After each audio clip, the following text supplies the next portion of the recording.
Chapter 699. Food was sent out on time, every day, and Abdullah would go up to the city tower to check on the situation. Not only him, but all the soldiers in the guard station were also paying close attention to the army below the city. As time went by, even the Ming citizens in the city would use their connections to go up to the city tower just to see the army under the Duke of Loyalty's command. Everyone was shocked by what they saw. No one knew if it was intentional or not, but the next morning, the 3 divisions of the Cold Front Division began their military training and drills. The 3 divisions of the Cold Front Division had been expanded after the Battle of Liao River, and some of them were former soldiers of the Ming Guard Station. They formed the 4th and 5th Battalions of the Cold Front Division with the veterans of the Cold Front Division. In other words, the 4th and 5th Battalions of the 1st, 2nd, and 3rd Regiments were all recruit battalions, and their combat strength was relatively weak. However, this was only in comparison. If they were to fight against the Nuzan cavalry, they would not lose out. There were a total of 6 battalions, and because they were newly formed, their combat strength was not up to the overall standard of the Cold Front Division. In order to let them catch up in time, Division Commander Wu Sheng and Political Commissar Chen Bo purposely increased the intensity and standard of their training. Now that they had time to stay below the city, of course they would not abandon their training.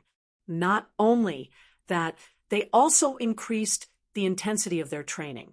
Every day at dawn, the soldiers of the 6 battalions would get out of bed, run a few laps around the camp, and only stop when they had covered a distance of 10 kilometers. Then, they would practice slashing with their swords, and each person would slash at least 200 times. When they were done, it was time for breakfast. Only then did the soldiers have half an hour to rest. After breakfast, the training continued. Each person would slash 200 times, and then it was target practice. Of course, considering the amount of ammunition they had, it was impossible for them to use live ammunition right away. First, they had to practice various postures. For example, one person would have to practice for 2 hours to raise the gun. They also had to hang a heavy stone under the butt of the gun to practice their stability, and so on.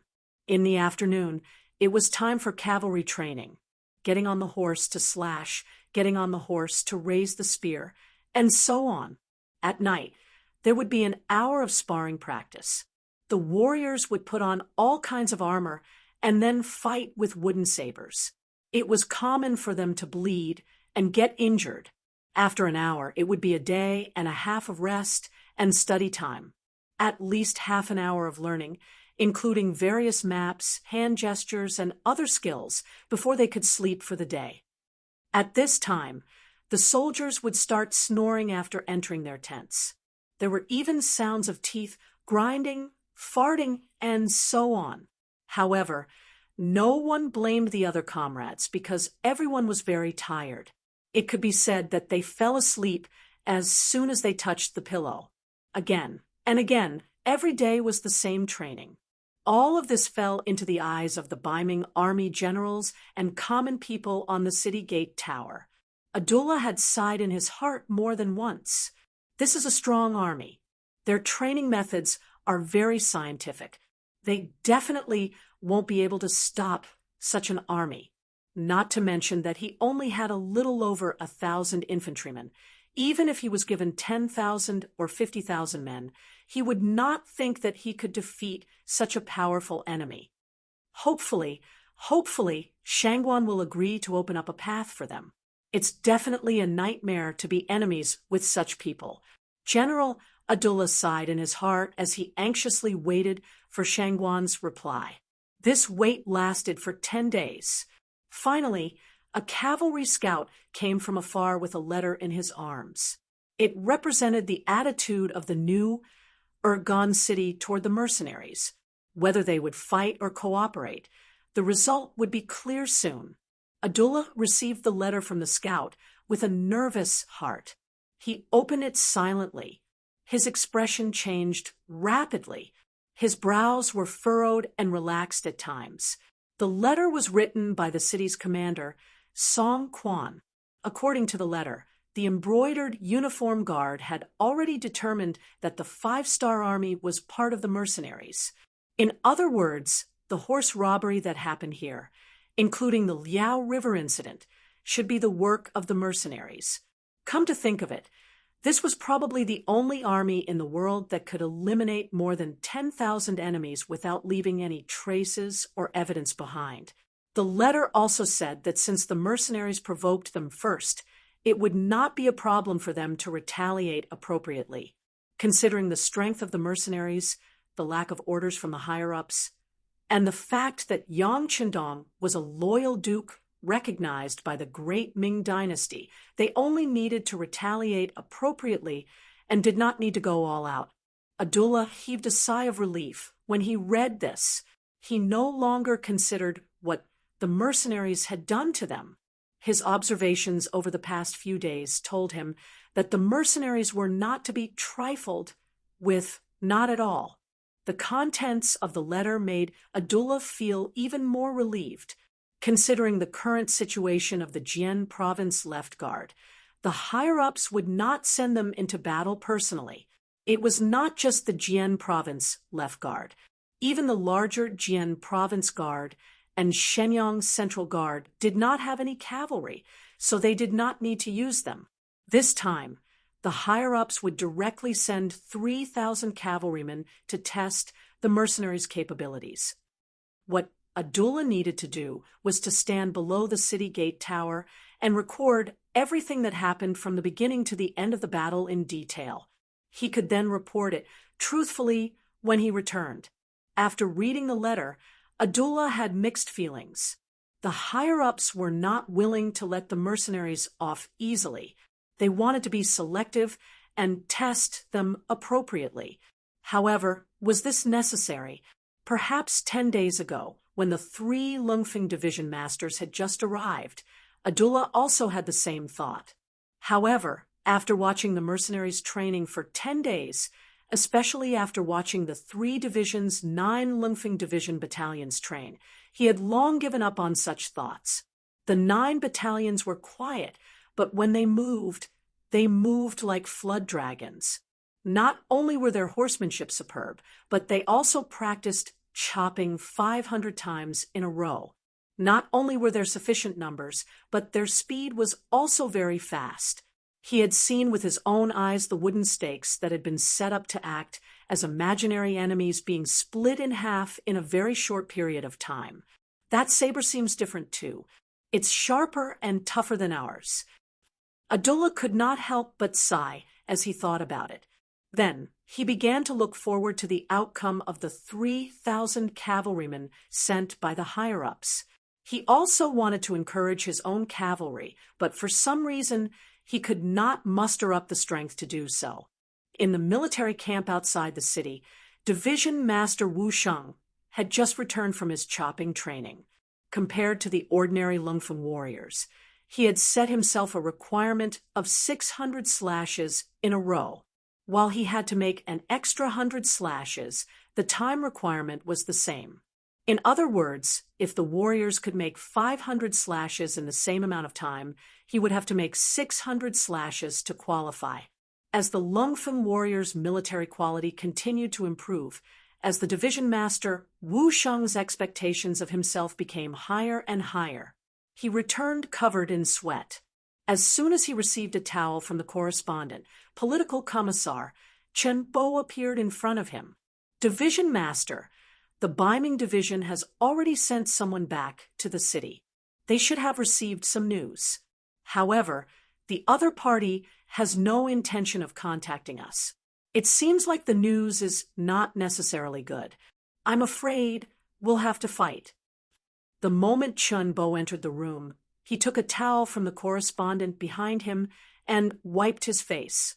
It was obvious that he was also covered in sweat. It was obvious that he had just finished his training. Let's fight then. If we don't fight, some people won't know how powerful we are. The warriors below have been holding back for a long time. It's a good opportunity for them to vent their frustrations, Wu Sheng said nonchalantly. His face was filled with fighting spirit and confidence. All right, let's wait and see, Chunbo said unhurriedly. In their eyes, the Ming division's cavalrymen were nothing. Even though they knew that a big battle was coming, they were not nervous at all. They did not even need to prepare. This was because the 3 divisions of the Lungfeng division had always been on the first level of combat readiness. They were ready to fight at any time. Being unprepared was the best preparation. This was a strong confidence in one's own strength. 3 days later, in the morning, from the northeast of the 3 divisions' barracks, a cavalry troop that seemed to cover the sky and earth came from afar. They left a trail of dust behind them. They're here. Division Commander Wu Sheng and Political Commissar Chen Bo, who were still instructing the troops to practice shooting, immediately reacted. The troops immediately gathered, mounted their horses, and carried their swords. They were eager to fight.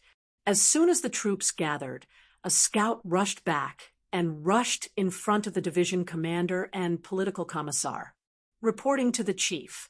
It's the Ming division's cavalrymen. There are about 3,000 of them. 3,000? After hearing this, Wu Sheng shook his head with some disinterest. 3,000 is really too little. That's right. It's a little too little. This time, even political commissar Chen Bo agreed. However, they did not know that if their opponents heard these words, they would be enraged. They had seen people look down on others, but they had never seen people look down on others like this. The 2 division commanders looked at each other and smiled helplessly. They said at the same time, "What do you think we should send?" They said the words at the same time. Then, the 2 looked at each other and smiled. They were prepared to fight personally, but the enemy only had 3,000 men. To be honest, it was too little. It was so little that they were embarrassed to fight with their subordinates. They both understood each other's thoughts. In the end, political commissar Chen Bo said, "Then let's rest for a while. We have to give the soldiers who came later a chance to show off. Why don't we send the 3rd commander to lead the 6 battalions? 6 battalions against 3,000 cavalrymen. That's reasonable." Wu Sheng thought about it carefully and nodded in agreement. 6 battalions meant that each battalion had 400 men, which was 2,400 men.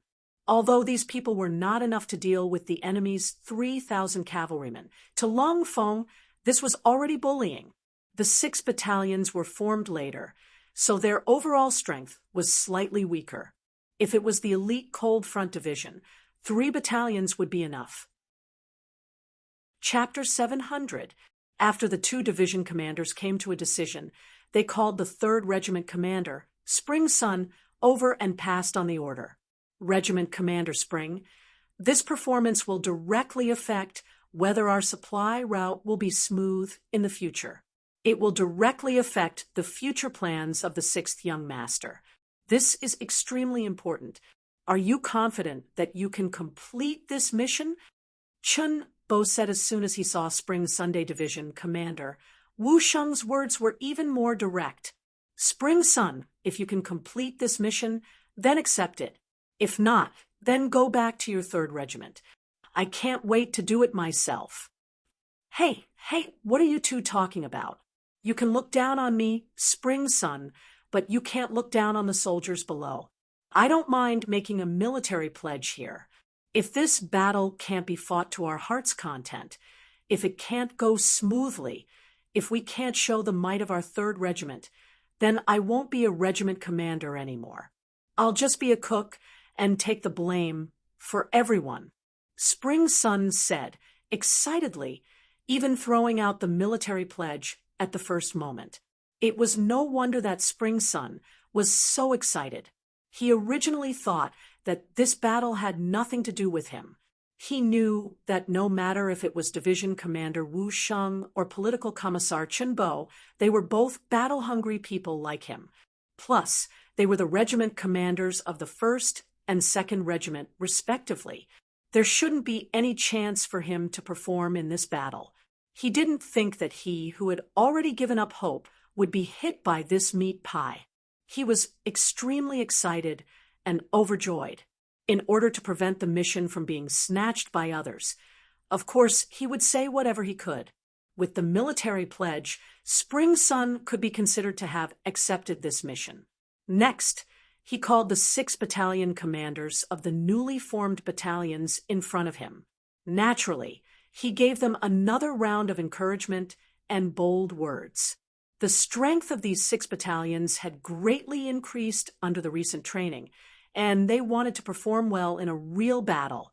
Now that they had the chance, who wouldn't yell and pat their chest? Immediately, the 6 battalion commanders also made the military pledge. In less than a quarter of an hour, the 6 battalions were ready for battle. At this moment, Wu Sheng and Chen Bo had already led the rest of the Cold Blade warriors to retreat. They left the stage open and gave Chunyang and the other 6 battalions a chance to perform. Everyone, listen up. Each person only has a chance to fire 3 bullets.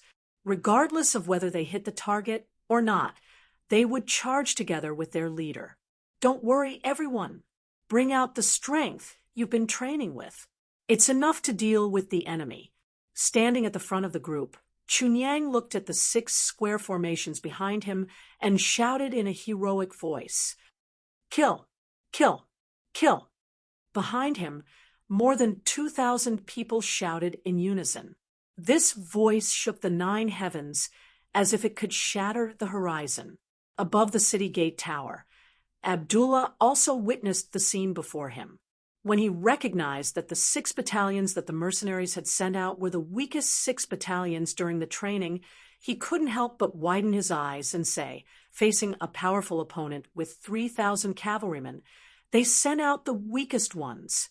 And there were less than 3,000 of them. This mercenaries, where did they get their confidence from? It wasn't just Abdullah. Some of the other Kiliarchs and Baihu standing beside him were also confused. Someone whispered, "This is clearly the mercenaries underestimating the enemy. If that's the case, we'll have a good show to watch." That's right. Your mercenaries may be strong, but if you underestimate the cavalrymen of the Ming City Guard, you'll have to pay a heavy price. While the crowd on the city gate tower was still discussing, the 3,000 cavalrymen of the Ming City Guard were getting closer and closer. Their speed was also gradually increasing. It was obvious that the enemy had no intention of stopping. Clearly, they wanted to use this speed to charge in front of the mercenaries and increase the charging force of their cavalrymen. From this point alone, it was clear that the Ming City Guard had no lack of powerful people. In fact, the leader of this troop was the commandant of the Ming City Guard, Yi Ligong. He was a major 3rd-grade general and was one of the top 5 figures in the entire new Urgan City Guard district. If it weren't for the existence of the Imperial Eunuch Supervisor and the Imperial Eunuch Guard, he would be the number 3 figure in the city. How could a person like him not have strength? How could a person like him not know how to lead troops into battle? Everyone, slowly increase your speed. When the 2 sides are 2 li apart, charge forward. We need to use our momentum to break the enemy's courage. We need to let the Duke of Loyalty know that mercenaries aren't the only ones who can fight. The cavalrymen of the Ming City Guard are also unparalleled in the world. Standing in the middle of the troop, Yi Ligong urged his horse forward as he shouted loudly. He was trying his best to motivate the troops before the battle. "Kill! Kill! Kill!" The same shout came from the Ming City Guard, but for some reason, it didn't sound uniform. It wasn't as heroic and passionate as the previous mercenaries. Facing the charge of the Ming City Guard from afar, Chunyang didn't move at all. The 6 battalions behind him didn't move either. They stood there like statues, allowing the enemy to approach them step by step. The distance between the two sides was getting closer and closer. 5 li, 4 li, 2 li. When they were 2 li apart, Chun Yang's eyes, which were as dark as the abyss, finally regained some spirit. He shouted loudly, "Everyone, listen to my order. Charge! Charge!" The 6 battalions responded in unison. Following that, there was the sound of war horses galloping forward, followed by the sound of soldiers pulling the bolts of their guns. When they were 2 li apart, the Ming City Guard began to increase their speed. They kicked up a cloud of dust as they approached, like a monster that could swallow mountains and rivers. Fire! The cold vanguard soldiers raised their arms as they charged forward. This was the result of their constant training with guns. When the military officer gave the order to open fire, thousands of fireballs shot out at the same time toward the northern Ming dynasty cavalry that was charging at them. Bang! Bang! Bang! Bang! 3 bullets were fired one after the other. Before the enemy could react, the bullets whistled through the air and hit the Ming City Guard, causing blood to splatter everywhere. The 3 shots were quickly fired. The soldiers kept the Type 95 on their backs and pulled out their cavalry swords. At this moment, the distance between the two sides was less than 1 li. Next was the bloodiest and most brutal clash between the cavalry swords. The moment when the cavalry collided would always give people a sense of shock. It was like 2 high-speed trains colliding together. The power and destructive power produced would often be very shocking. In such an environment, a person's life would be extremely fragile. An individual's performance would also be minimized. Even a strong person could be smashed to pieces in such a clash. However, even though they knew this common sense and logic, from the commander's spring son to the warriors in every squad, none of them were afraid. This was because they had been training for a long time. They were waiting for this moment. They were waiting for this moment to show their strength on the battlefield. This was also the glorious moment when they handed in their exam papers. They were waiting for the clash between the two sides. They were waiting for the moment to show their strength in the battle. Some people were even ready to die in the clash. It might be painful, but it might also be very satisfying. After making all the preparations, the 6 battalions of the Cold Vanguard soldiers quickly approached the Ming City Guard. Everyone's eyes were bloodthirsty. At this moment, no one took their lives seriously. There was only one thing in their mind, and that was to kill the enemy again and again. This was a kind of momentum that was unafraid of death. This was a kind of spirit that was fearless. This was a kind of confidence that could only move forward and not retreat. Under this kind of momentum, the 6 battalions still maintained their original formation and continued to move forward. Then, there was a flash of cold light. It was like a sharp knife that was about to pierce into the enemy's heart. For this moment, all the soldiers were shouting with all their might. It was as if they didn't do so, they wouldn't be able to increase their strength and vent their powerful momentum. They're about to clash. On the city tower, Abdullah clenched his fists and stared at the scene in front of him. Who was stronger and who was weaker? The answer would be revealed soon. Even though he already knew the answer in his heart, he still hoped that his side would win, even though it seemed impossible. Yes, it was indeed impossible. Just as the two sides were about to collide and were less than 300 meters away from each other, a shocking scene occurred. Like dominoes, the Ming City Guard fell from their horses one after another. In the blink of an eye, over 1,000 men had fallen from their horses. The sudden turn of events caused the originally ambitious General Yi Ligong to turn pale with fright. He suddenly thought of the gunshots he had heard before. Could it be that all of this had happened because of that? Although the new city guard was located in a remote area, they knew that the mercenaries had continuous fire guns. However, that was all they knew. They knew that the great Ming dynasty also had firearms and the Divine Arms Battalion, so they didn't think much of it. It was the same for Yi Ligong when he heard the gunshots just now. He had tried firing firearms on horseback before. When the horses were still, they were still somewhat accurate. However, once the horses moved, they would be firing randomly.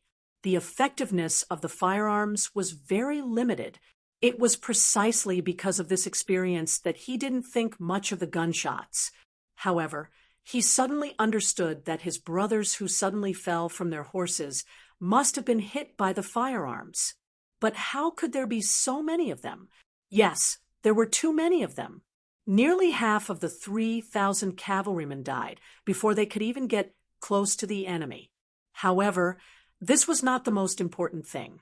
The most important thing was that the casualties were all soldiers, but the war horses were fine. What did this mean? Chapter 701. This meant that the enemy's marksmanship was extremely accurate. Not a single shot hit the ground or hurt the horses. This was a terrifying outcome. If the enemy launched another wave of musket attacks like this, would there still be anyone alive around him? Even if he did, would he be able to survive? At this moment, Yi Ligong was terrified. He instinctively pulled on the reins. He wanted to see what would happen. He did not want to lose his life here. There were quite a few people who had the same thoughts as Yi Ligong. They intentionally slowed down and watched as some of their companions charged into the mercenary camp. Boom!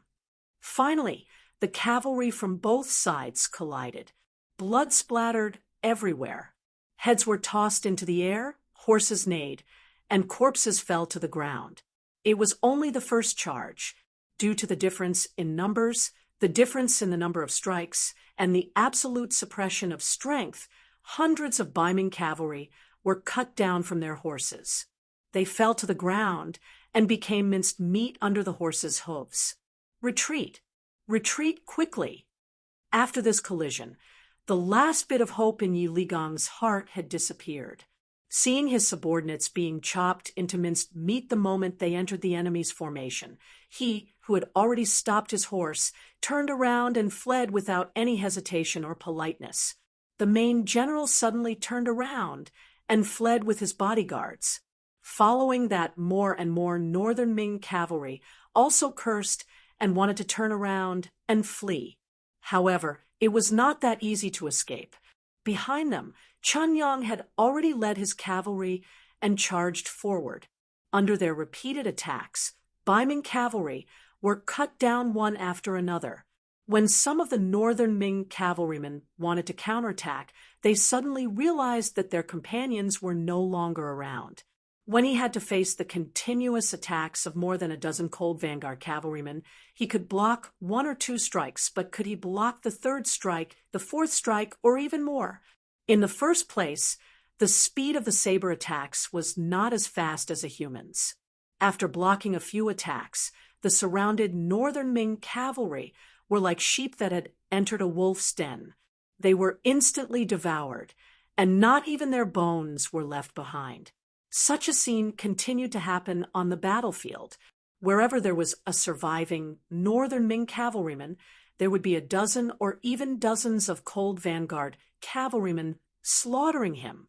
As a result, the northern Ming cavalrymen were like small boats sailing in the sea, facing huge waves one after another. No one could survive. No one. Originally, it should have been an evenly matched cavalry charge, but it had turned into a completely one-sided situation. From the beginning to the end, only half an hour had passed. Other than Yi Ligong, who escaped with less than 50 bodyguards, the other 2,950 Ming cavalry were all killed. Not a single captive was left. Not even a single wounded person was left. Of course, this was because Long Feng wanted to establish his dominance, but at the same time, it was also because the 6 battalions were too eager to prove their worth. That was why they didn't hold back and killed with all their might, resulting in this outcome. Tabulate the battle results. Spring's son was covered in blood. He had killed more than 4 Ming cavalry. Although it wasn't as many as he had expected, he had no choice. He had killed too many people with his muskets. It was already good enough that he was able to get 4. Without any enemies, he began to tabulate the battle results. He wanted to see how many casualties he had suffered. 13 of my battalion died. 7 are wounded. 16 of my battalion are wounded. No wounded. 12 of my brothers died. 2 are wounded. 13 of my brothers died. No wounded. 7 of my battalion died. 4 are wounded. All of them are lightly wounded. My battalion. The battle results were quickly tabulated. Spring's son nodded to show that he understood. He turned around and galloped towards Division Commander Wu Sheng and Political Commissar Qin Bo, reporting to Division Commander, Political Commissar. In this battle, 70 of our brothers died. 18 are wounded. We killed 2,950 enemies. No prisoners. When Spring's son arrived in front of the 2 division commanders and reported the results of the battle, the 3 divisions couldn't help but burst into thunderous cheers. This result made Wu Sheng and Qinbo very satisfied. There were always casualties in war. It didn't matter if you had the right time, the right place, or the right people. After all, accidents were everywhere. To be able to kill nearly 3,000 enemies with less than 100 casualties was already a miracle. Good, very good. We will remember this great achievement. Let's celebrate tonight. Division Commander Wu Sheng laughed loudly. At this moment, he knew that the quasi-Cold Vanguard of the 6 battalions had become a qualified Cold Vanguard brother after this bloody battle. The combat strength of the 3 divisions had also improved greatly after this battle. Oh, we won! The other Cold Vanguard warriors couldn't help but cheer and shout loudly when they heard the celebration. When these voices reached the city, Abdullah's face turned pale with fright. He still didn't know the final result of the battle. However, Ming's cavalry had been defeated, and they had been defeated very quickly and thoroughly. He saw it clearly. When night came, out of fear, they took out more food and sent it to the 3 divisions. The exact results of the battle had also been announced. Less than 100 casualties, 2,950 enemies killed, and nearly 3,000 war horses were taken. The result made Abdullah almost lose his balance and fall to the ground. With the help of his personal guards, Abdullah sat back down on his chair and remained silent for a long time. He had already determined a fact in his heart. The mercenaries were powerful and could not be provoked. Whoever dared to provoke them would end up dead. Of course, he didn't forget to report everything he saw and heard to his superiors. He could already imagine what their decision would be after seeing this report. The path of the Cold Vanguard had to be given up, and it had to be given up completely. The camp of the 3 divisions, the banquet celebration, and recording of achievements were carried out in an orderly manner. Countless soldiers used their military merits to exchange for cigarettes, ham sausages, canned food, and other things. When they held these items in their hands, many of them shed tears. They were originally Ming's cavalry and looked very powerful. However, only they knew that they were nothing more than a facade. However, after joining the 3 divisions, they had undergone a transformation. They were still themselves, but in front of their former comrades, they were already superior.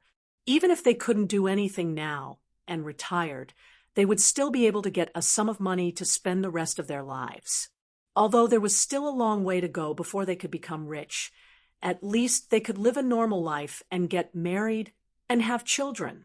However, was this really their goal in life? No, they could still continue to work hard and obtain more glory and wealth.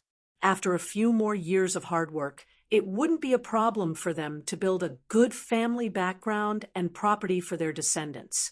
At this moment, the hearts of the soldiers were filled with hope and longing for the future.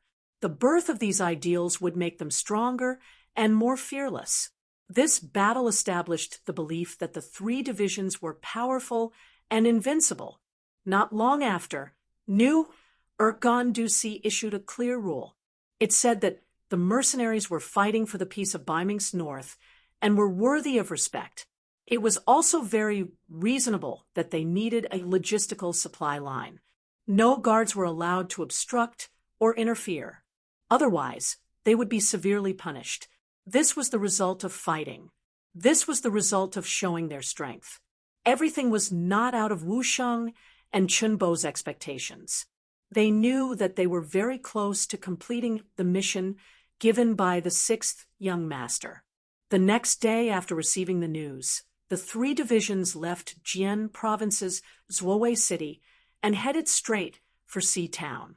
The supplies were already at sea and would arrive soon. Their next mission was to gather at Sea Town and then unload the supplies and transport them back to Shur City. Then they would be done. As for the safety of this road in the future, they were not worried. Unless they didn't want to live, they really couldn't think of anyone who would dare to stop the logistical army under the banner of mercenaries here. Shur City. It had been a month and a half since they occupied this place and started the construction. During this period of time, the city had undergone great changes. The appearance of the city had taken shape with the investment of a huge amount of manpower, material resources, and financial resources. The construction in the city had already begun. When they walked to the street, Shur City had become much more lively. Originally, there were only 1,000 people in the city. Now, the number of people in the city had reached more than 2,000, nearly 10,000 people. The fact that the population in the city could increase so much in such a short period of time naturally had a lot to do with Yang Chendong's personal and external policies. Duke of Loyalty, God of War, and even Dong Shuai were some of Yang Chendong's nicknames. He had been famous for a long time. It was difficult for others not to know him, with his personal influence. First of all, some Han people who lived alone nearby were willing to come to the city.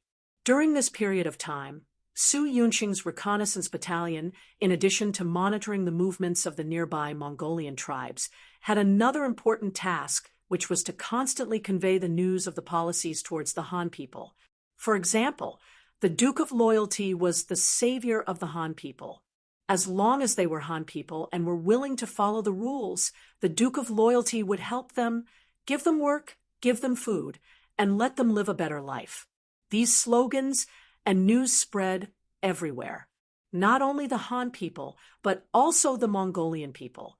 As long as they were willing to follow the rules of the city and had the strength and were willing to work, they were also welcomed. They could work to earn money and use the silver or copper coins to buy various items that they needed. Shur City was an open city. It was a city with full freedom. It was a city that pursued fairness and reasonableness. As long as you were willing to come and follow the rules here, you would become a welcome person. Here, as long as you put in effort, you would be rewarded.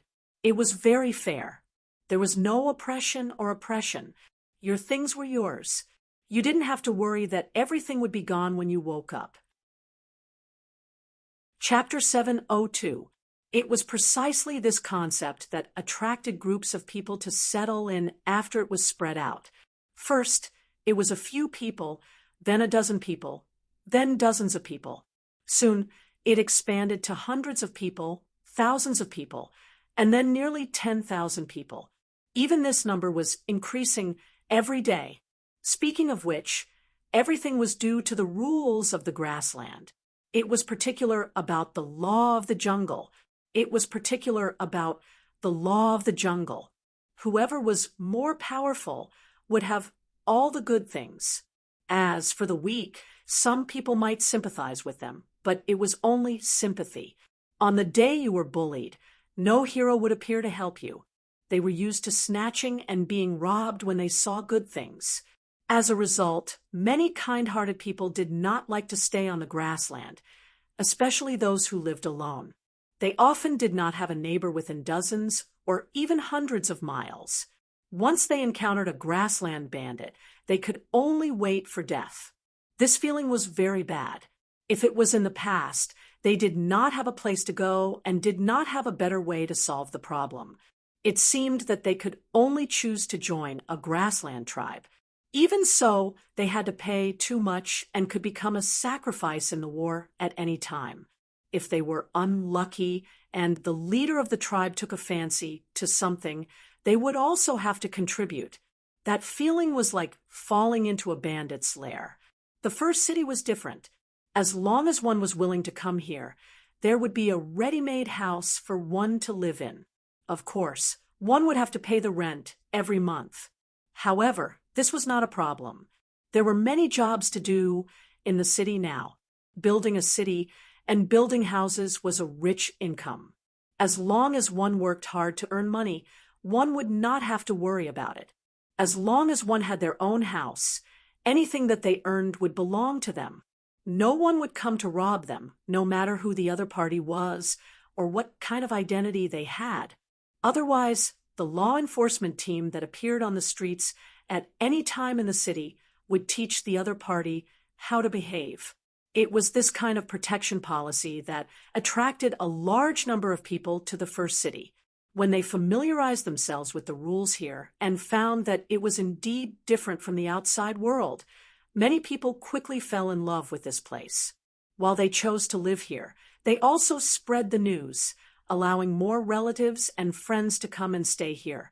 After all, everyone would want to have more old friends by their side when they arrived at a new place. This would give them a sense of security. There were more and more people in the city, and the labor problem was solved accordingly. In the largest mansion in the beginning city, Yang Chendong was sitting there and resting. Some of the tension on his face disappeared, and there was a trace of relaxation. This was a newly built backyard. There was a large pond and even a rockery. To be able to have such things in the prairie city could only be described as extravagant. However, no one thought that this was wrong. The sixth young master had done so much for everyone. Was it wrong for him to want a better environment and conditions to rest? No one should even think of shaking Yang Chendong's position in the army or speaking ill of him. Otherwise, he would be beaten up so badly that even his mother wouldn't be able to recognize him. Sitting in the garden to rest, Yang Chendong did not forget to look at the information in his hand. It seemed like a while had passed, but it also seemed like a long time had passed. He lifted his head and looked at Tiger's mane, who was at the side, and asked, "This is the data from this morning. It says that the number of people in the city has exceeded 10,000. Yes, the statistics were out last night. The number of people is about 10,300. Compared to the 9,800 people from the day before. There are 500 more people now. This number should increase today. Young master, you're amazing." Tiger's mane could not help but give him a thumbs up when he mentioned this. When the city was first built, the city was so vast, and it was not that no one had discussed it before. They thought that this was a grassland after all, and it was different from the Central Plains. It was normal to not see a single family for dozens of miles. In such a place, building a city was originally a very extravagant thing, let alone building such a big city. Looking at the sixth young master's meaning, the beginning city could accommodate 500,000 people. This was indeed a very frightening number. Even the Mongolian tribes who had lived here for generations did not dare to think about it. They could not see that the sixth young master could do it. Some people even thought that this was the first time that the sixth young master had made a wrong judgment. The development of the facts was indeed not satisfactory at the beginning. Although the reconnaissance camp had released a lot of information, it was still very limited that it could attract people. In the first few days, They did not see anyone coming here, let alone living here. However, the situation slowly changed. From a few people who came in a day at the beginning to more than 10 people, and then to a few hundred people now. The number of people in the city began to increase. More importantly, almost none of the people who came here had walked here before, and that was the most important thing. It was not easy to attract people here, but the most important thing was how to attract people to not leave after they came here. Now it seemed that the sixth young master had done a very good job. The people below could not help but sigh again. The sixth young master was the sixth young master. His vision of things was not comparable to that of ordinary people. Tiger's Mane naturally had never questioned Yang Chendong. On the contrary, he had a kind of blind worship. In his opinion, as long as it was the sixth young master's words, it must be the truth. As long as it was the sixth young master's words, it must be incomparably correct. However, he could not stop the people below him from talking.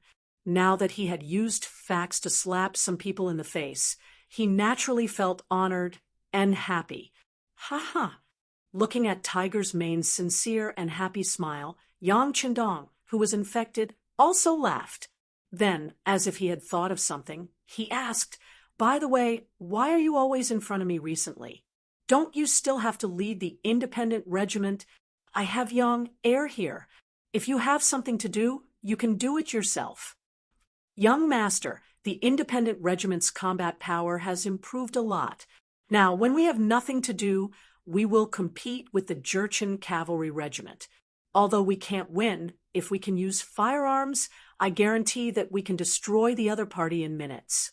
Besides, with Deputy Regiment Commander Xian Honghai watching over there, I am very relieved. Tiger's Mane was reserved and smiled proudly. Is the independent regiment that powerful? This was the first time Yang Chendong heard of it. The main reason was that he had been focusing his energy on building the city recently, although he had a lot of people under him this time, and many of them were smart and capable. There was really no better person to manage the affairs of the city. Those people were all martial artists. When it came to war, their eyes were wide open, but when it came to managing the city, they instantly wilted. He did not know whether to laugh or cry. He had no choice but to do it himself. After all, a person's energy was limited. If he was busy with government affairs, he would not be able to care about the army. Now that he heard Tiger's Mane say that the independent regiment's combat power had greatly improved, he was interested. He asked about the Jurchen cavalry regiment and the strengthening of the 1st and 2nd Cavalry Regiment. According to Hu Mang, the combat strength of these 4 regiments was increasing every day. In order to achieve more military merits, they would seize the opportunity to train whenever they had the chance. Moreover, it was the kind of training that everyone was willing to do. When they had nothing to do, the 4 regiments would also practice against each other, and the improvement of their combat power was much faster. Good. It is a good thing that you all can take the initiative to think of ways to improve your combat power. This is positive and should be encouraged. Yang Chendong was very happy after hearing this. However, after saying this, he quickly changed his tone and said, "Be prepared for danger in times of peace. Soldiers of my generation must have this kind of awareness. When facing any possible war, we must be able to maintain the best state of mind at all times.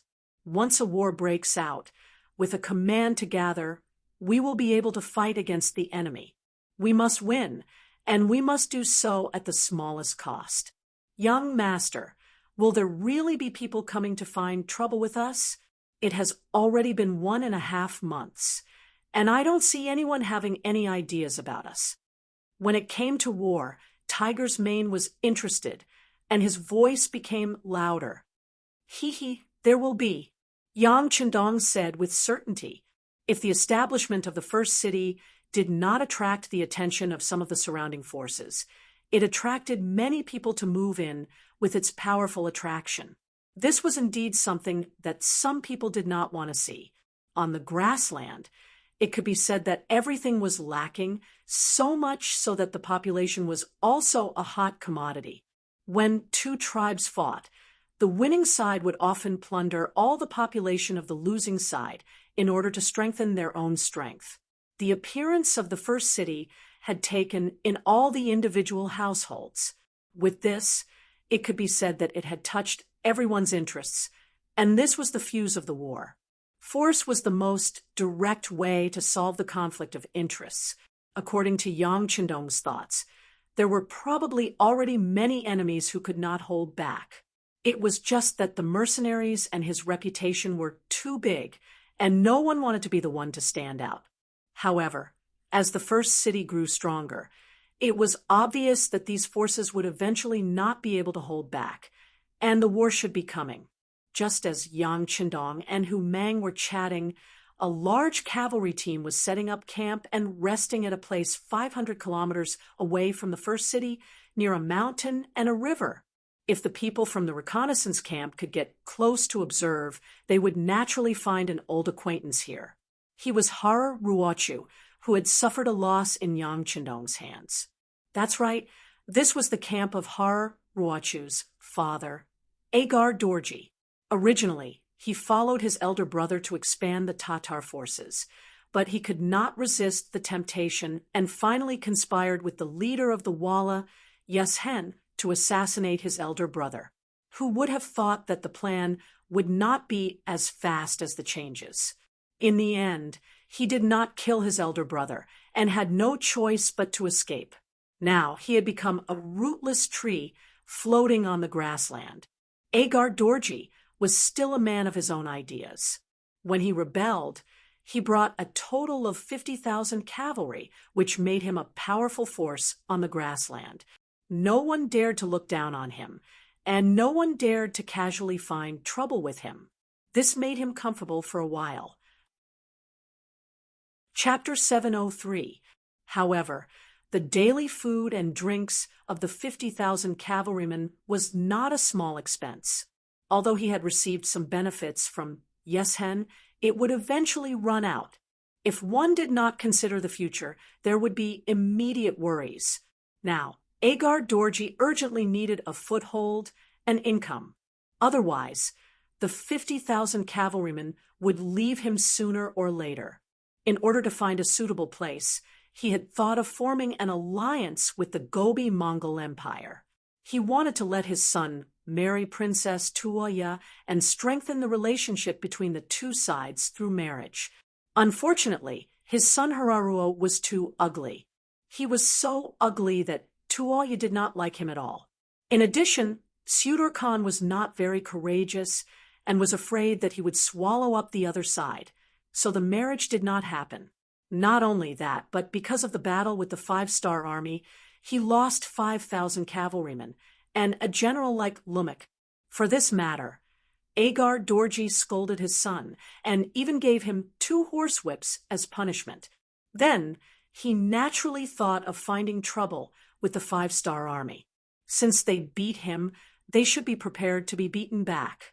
But he never thought that the 5-star army would suddenly become a mercenary army. This made Agar Dorji think of giving up. The reputation of a mercenary army and a war god was too big. In the grasslands, Yeshen's strength was obviously the strongest, especially since he had done business with Ming a while ago, who knew how many rare goods were shipped to the grasslands through his hands. These goods had become sought-after goods in the eyes of the grasslands' nobles. He had made a lot of money. With money, there was naturally a greater opportunity to increase his strength. It could only be said that Yeshen was stronger than before. He even had a faint sense of superiority. His strength made Yeshen somewhat dizzy. He actually wanted to find trouble with Ming again, wanting to use the war to plunder and strengthen himself.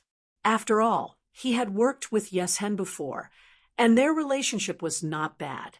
Agar Dorji had asked for Yeshin's opinion on the matter of the origin city.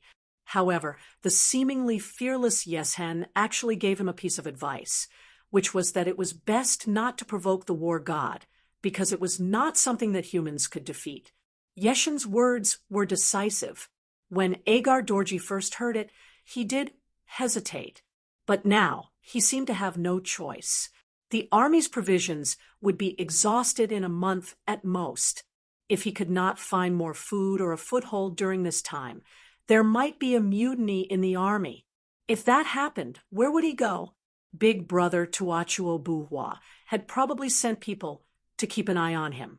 At that time, would he take the opportunity to deal with him? Then there was Yeshen. Although their relationship seemed to be good now, in fact, the other party couldn't wait to devour him.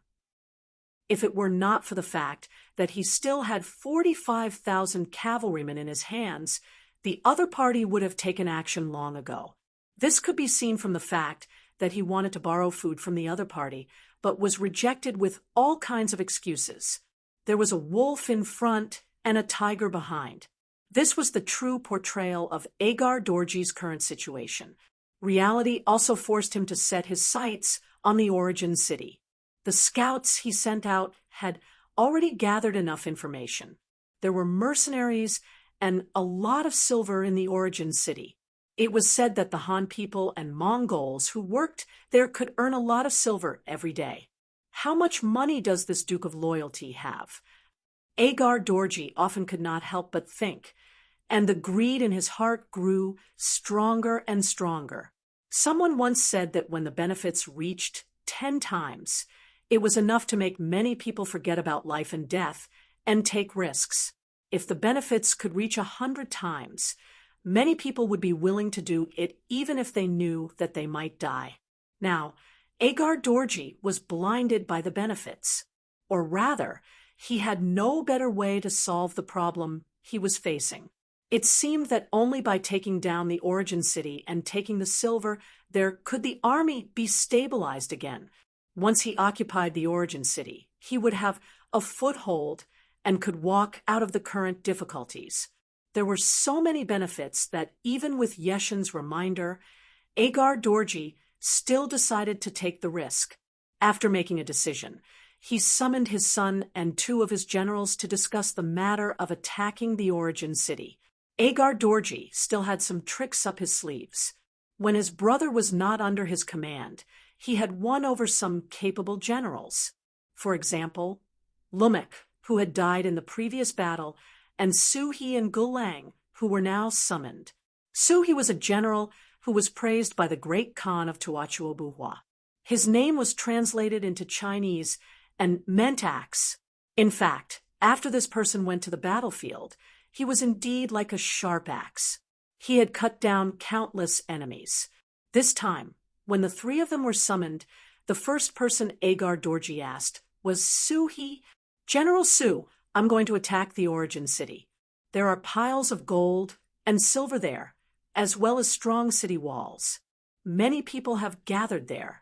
If we can occupy that place, they will all become our slaves. By then, we can use them to create more wealth for the army. We will not have to worry about food and clothing.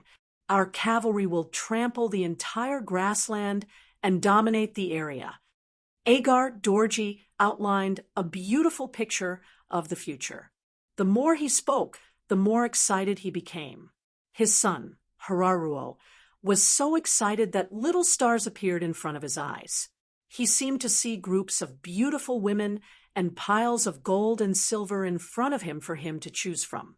General Gulang's eyes also revealed a yearning look. He was very tempted.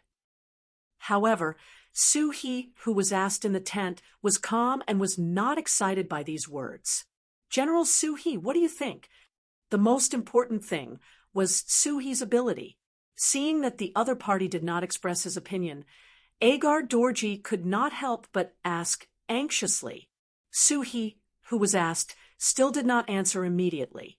Instead, after thinking carefully in his mind, he slowly said, Sir, as far as I know, the war god is in the origin city. He's an existence that even Yes Hen is afraid of. Can we go and find trouble with him? Why not? We've already asked around. The war god only has less than 15,000 cavalrymen under him. We do have 45,000 cavalrymen, which is 3 times the number of the enemy. This battle can be fought, Hararuo said.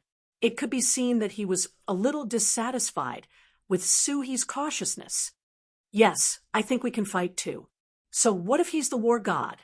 After all, this is the grassland. In the end, it depends on whose warhorse is faster and whose saber is sharper. Gulang also spoke, expressing his thoughts of supporting the battle. Out of the 4 people in the tent, 3 of them had now expressed their opinions. They all supported attacking the origin city. Suhi knew that no matter whether he agreed or not, this battle had to go on. He had to nod and said, "Well, I respect everyone's opinions. But we can fight, but we still need to consider how to fight."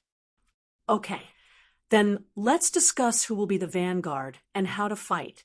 Seeing that Suhi also agreed, Agar Dorji was overjoyed and set the tone. In the following time, the 4 of them discussed for a long time and finally decided to set the battlefield outside the origin city. After all, they were all cavalrymen, and siege warfare was not their forte. If the battlefield could be set in the vast grassland, they would have a higher chance of winning. Whether it was out of greed or helplessness, Agar Dorji finally decided to take action. All 45,000 cavalrymen were mobilized. They set off early the next morning with an unstoppable momentum and headed to the origin city that was 500 miles away. In the origin city, there was still no news from Agar Dorji. After all, the grassland was too big, and most of it was plains. There was no place to hide, which greatly hindered the movement of the cavalry of the reconnaissance battalion. There was no cover, so they could not get close to the enemy. Naturally, they could not be prepared in advance. It was precisely because he knew this that Yang Chendong had asked the 3 regiments under him to maintain a fighting spirit at all times. They had to be able to come whenever they were summoned, fight whenever they were summoned, and win whenever they fought. The city was still being built in an orderly manner. Another day passed, and the number of people from various races who came to the origin city increased again. It increased by 500 people day by day. Today alone, more than 1,000 people came, and most of them were Mongolian brothers who brought their families. According to the rules of entering the city, they had to register their identity first, and then pay a certain amount of money. After that, they would be arranged to use a house for a month. Finally, different jobs would be arranged according to each person's different conditions. You must carefully screen the body of the person who comes.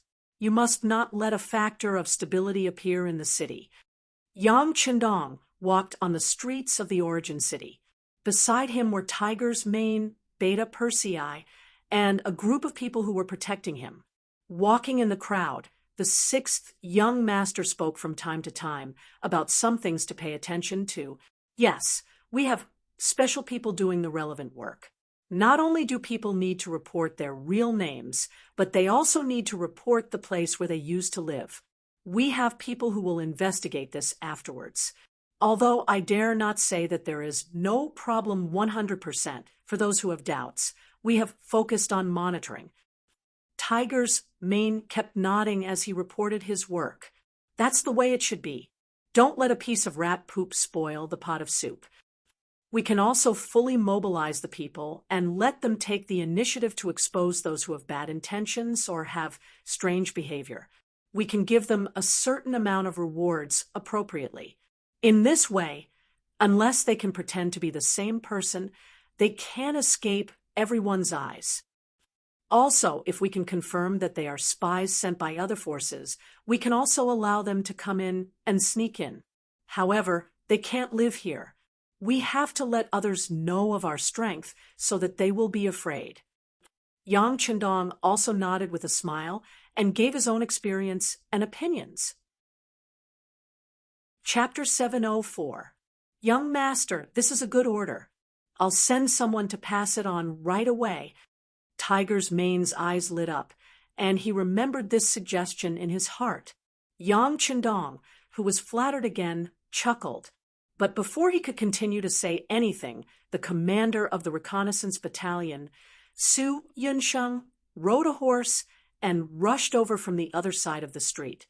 Although the first city was still under construction, there were rules that cavalries were not allowed to pass through the streets for no reason.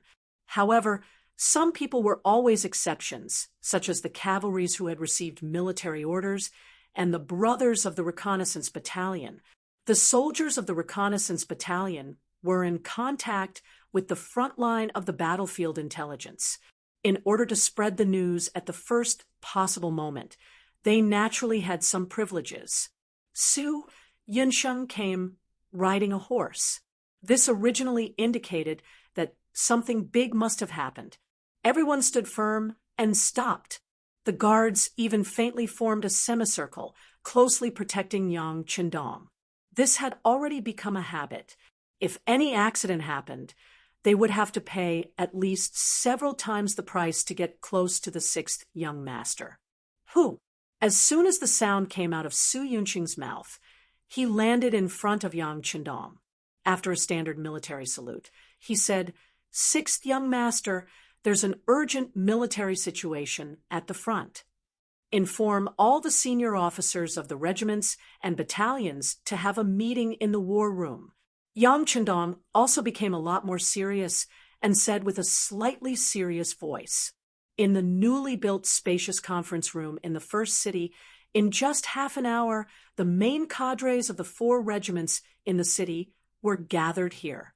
Looking from afar, a group of military officers could be seen flashing in and out of their seats.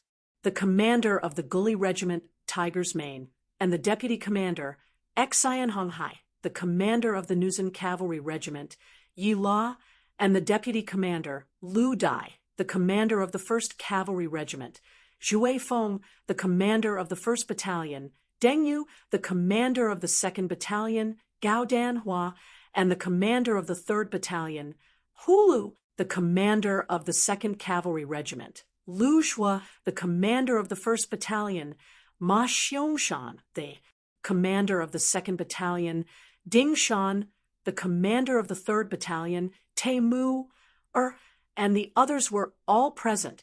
Yang Chendong presided over the meeting, and the reconnaissance battalion commander Su Yunsheng introduced the enemy situation.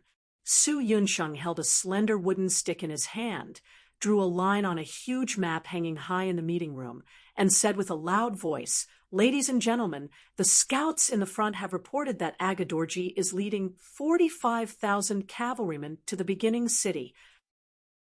According to our investigation, there are about 20,000 elite cavalrymen and 25,000 ordinary cavalrymen. It is estimated that they will arrive at the West River in the west of the beginning city in 3 days, tomorrow and the day after tomorrow."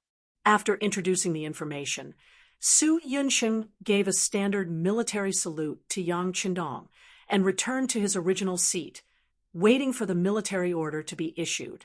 After the introduction of the battle report, the discussions of the higher-ranking officers below quickly rang out. It could be seen that everyone's face was filled with excitement.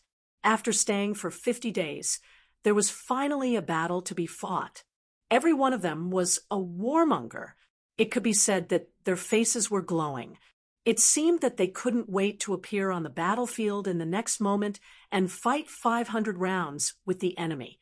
Yang Chendong did not intend to stop everyone from discussing together. On the contrary, he looked at them with interest. He wanted to understand everyone's mentality as soon as possible through observation. To his satisfaction, none of the officers showed any signs of fear or trepidation. The morale of the army could be used. This word popped into Yang Chendong's mind. He knew that even though this battle was going to be tough, it was still a good time for the mercenaries to establish their might. Well, since no one has any objections, Then this young master will make the decision. Fight. Does anyone have any questions? No. Sure enough, the voices below were extremely unified. One by one, they opened their mouths and shouted. No one objected. Yang Qindong also stood up and led everyone to the three-dimensional sand table at the side. After that, Yang Qindong, who was waving the stick in his hand, kept waving it. The north side of the beginning city is the north slope. It is easy to defend and difficult to attack. We can make a fuss about it. The west side of the West River has just had a heavy rain 2 days ago.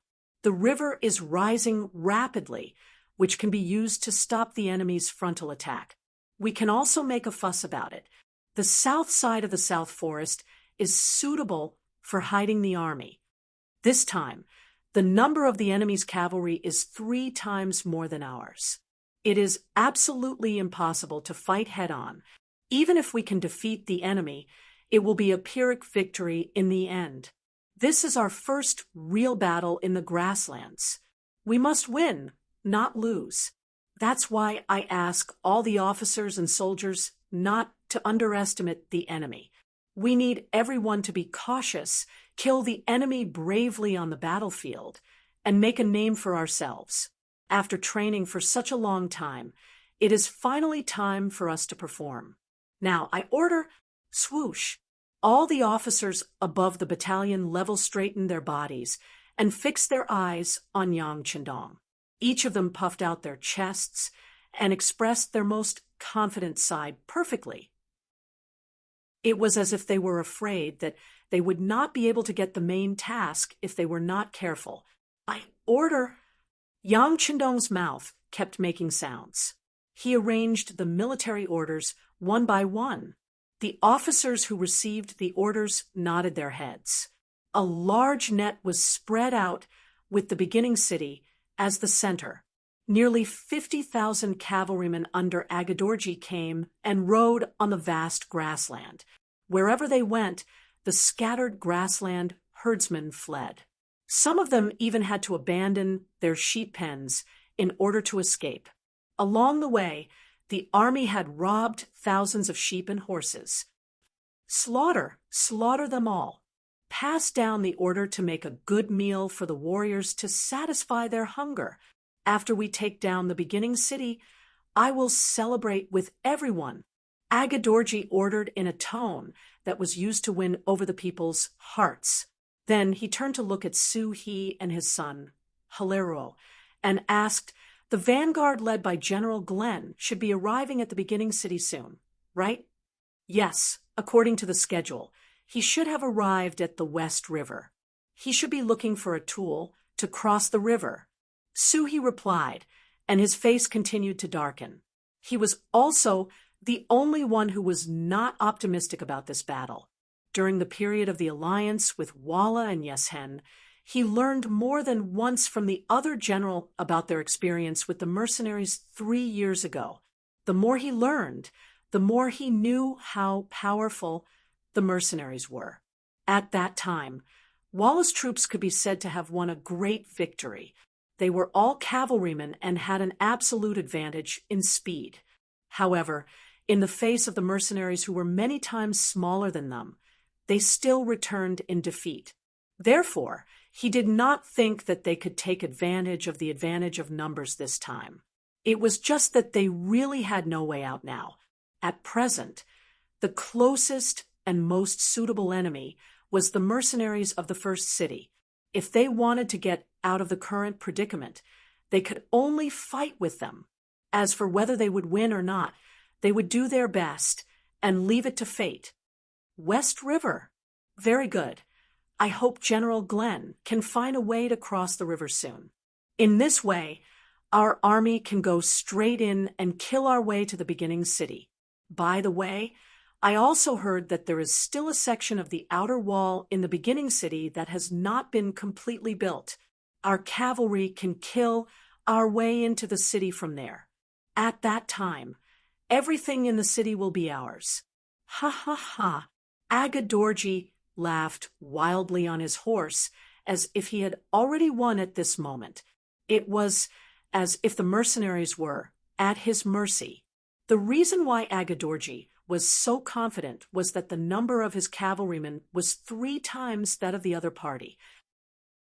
He thought in his heart that even if the other party had continuous fire guns, as long as they set up a formation with the advantage of the cavalry's speed and number, how many people could the other party kill in a short time? Once the other party charged together, it would be the time for them to kill the other party. At that time, the advantage of the cavalry would be maximized and the victory would still belong to them. There was another point that Agadorji did not mention, and that was that he actually looked down on the Han people. Even if this Han was the loyal duke of the great Ming dynasty and was known as the god of war, it was still the same. Everyone knew that the people of the grassland ate meat. They killed cows and wolves and were ferocious. Since ancient times, the Han people took farming as their duty. They were loyal and honest and were vegetarians. It was difficult for them to be opponents of the grassland people, unless there was an emperor of great talent and a general who had won every battle. Only then could the Han people defeat the people of the grassland. Back then, Zhu Yuanzhang had spent a lot of effort to chase the Mongols back to the Mongolian grassland. Zhu Di's 5 expeditions to the Mongols had only weakened the Mongols. 20 years later, Yeshen defeated the Ming army at the Tumu Castle. If it was not for Yang Qindong's timely intervention, Zhu Qizhen would have been captured alive. Throughout the Ming dynasty had lost more wars than wars with the Mongols. As time passed, the strength of the Ming dynasty also decreased. With these facts in front of him, it was fine for Agadorji to be more confident. Not to mention, this time he had brought 3 times the number of his enemies. However, he did not know that if he exaggerated his advantage and looked down on the other party, it would only cause him to lose even more miserably. It would only cause him to enter a state of no return. This was because he did not take into account the firearms in the hands of the mercenaries. In the cold weapons era, the Mongol cavalry were invincible and conquered the world. Even the Russians were slaves to the Mongols. The Golden Horde had ruled Russia for nearly 300 years. Every time the Russian nobles knelt before the Mongols would burn, kill, and plunder in Russia and commit all kinds of crimes.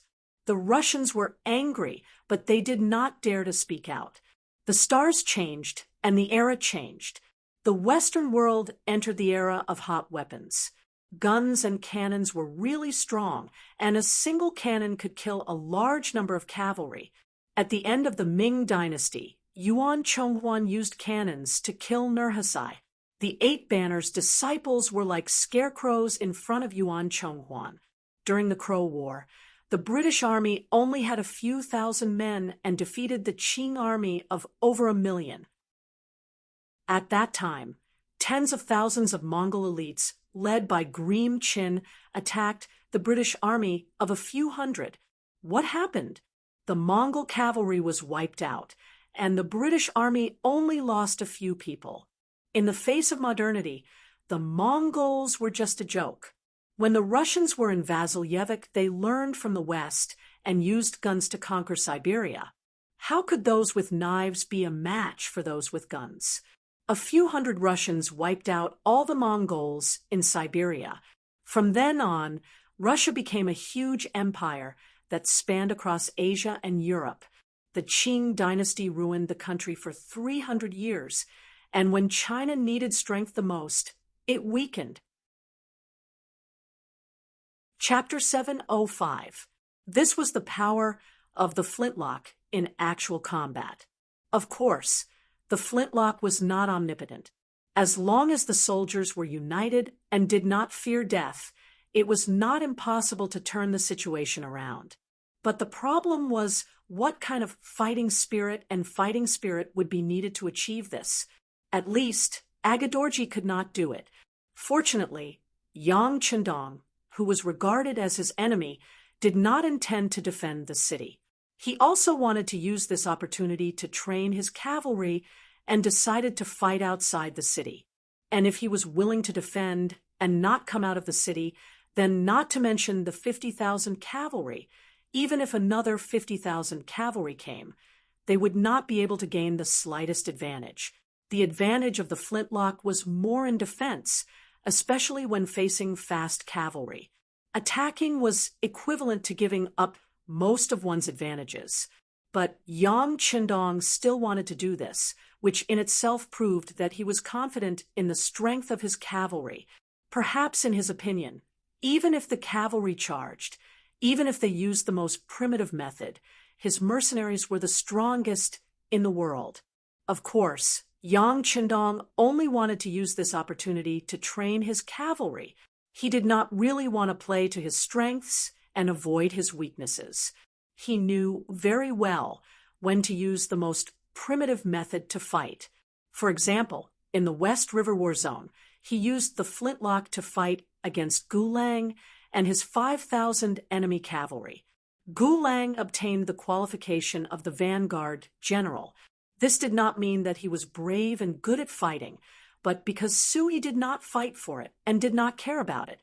In the end, he was just a touchstone, a stepping stone to test the strength of the mercenaries. In front of the mercenaries, Gulang became a whetstone, but he did not know it. After hearing the news and making arrangements, Glenn led 5,000 cavalrymen to the West River and saw the mercenary army stationed on the other side of the river. This was the independent regiment led by Tiger's Mane. A regiment had 16 battalions, which made them far more powerful than an ordinary regiment or even a division. Both sides looked at each other across the river. Facing such a powerful opponent, Gulang sneered and began to arrange the cavalry to find trees and make rafts to prepare to cross the river. As a Mongolian from the grasslands, Gulang did not think much of the 6,000 enemies in front of him. He noticed that the other party's camp was still 3 miles away from the river, and if he could cross the river on a raft at the first moment, he could even kill his way to the front of the enemy through the West River. It was very possible for him to obtain a good start by catching them off guard. General, our cavalrymen have tested it out. There are 2 sections where the riverbed is relatively high, and the water flow isn't that strong. We should be able to cross the river directly, a Chiliarch reported in an agitated voice as he arrived beside Gulang. What? Glenn, who was riding a horse by the river and looking at the enemy's camp, suddenly heard this, and his eyes widened. General, I've already found a suitable place to cross the river. As long as we execute it well, we might be able to catch them off guard. The Chiliarch continued in an excited manner. Gulang also became more agitated. His body even trembled slightly. Is what you said true? The riverbed is really not high, and warhorses can gallop freely? Yes, some of our brothers have lived here since young. I heard them say that when they were young, they tried to cross the river on horseback. They know where the riverbed is higher and suitable for cavalrymen. Just now, they intentionally tried it and found that there were no changes. It seems that this secret is only known by the locals. The mercenaries have just arrived and are oppressing the people of the grasslands.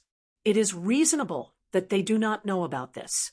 This time, not only did the Chiliarch reveal the source of the information, he also helped to analyze the weaknesses of the mercenaries. When Gulang heard all of this, he could not help but nod his head. Good, good. The heavens are really watching over us. Ha! Since that is the case, make the arrangements. We will cross the river at night and catch them off guard. Yes, General, the Chiliarch said excitedly. If he could win this battle, it would undoubtedly be equivalent to him making a great contribution. At this moment, neither of them had the intention to send someone to inform Sir Agar Dorji, who was waiting for news at the rear. Perhaps in their eyes, any bold words were far less effective than the truth. Or perhaps they were worried that if they reported this matter, His Excellency would send someone else to carry out this mission, just like how he might send his disappointing son, Hilario, to lead the army. If that was the case, wouldn't all their previous efforts be wasted? Without informing anyone, Gulang gathered some of the Kiliarchs in the army to discuss the plan for the night. Although the riverbed was higher and they could cross the river without the use of wooden rafts, they would still have to cross the river. But after all, they were walking in muddy water. It was said that the high water level could even submerge the legs of the horses.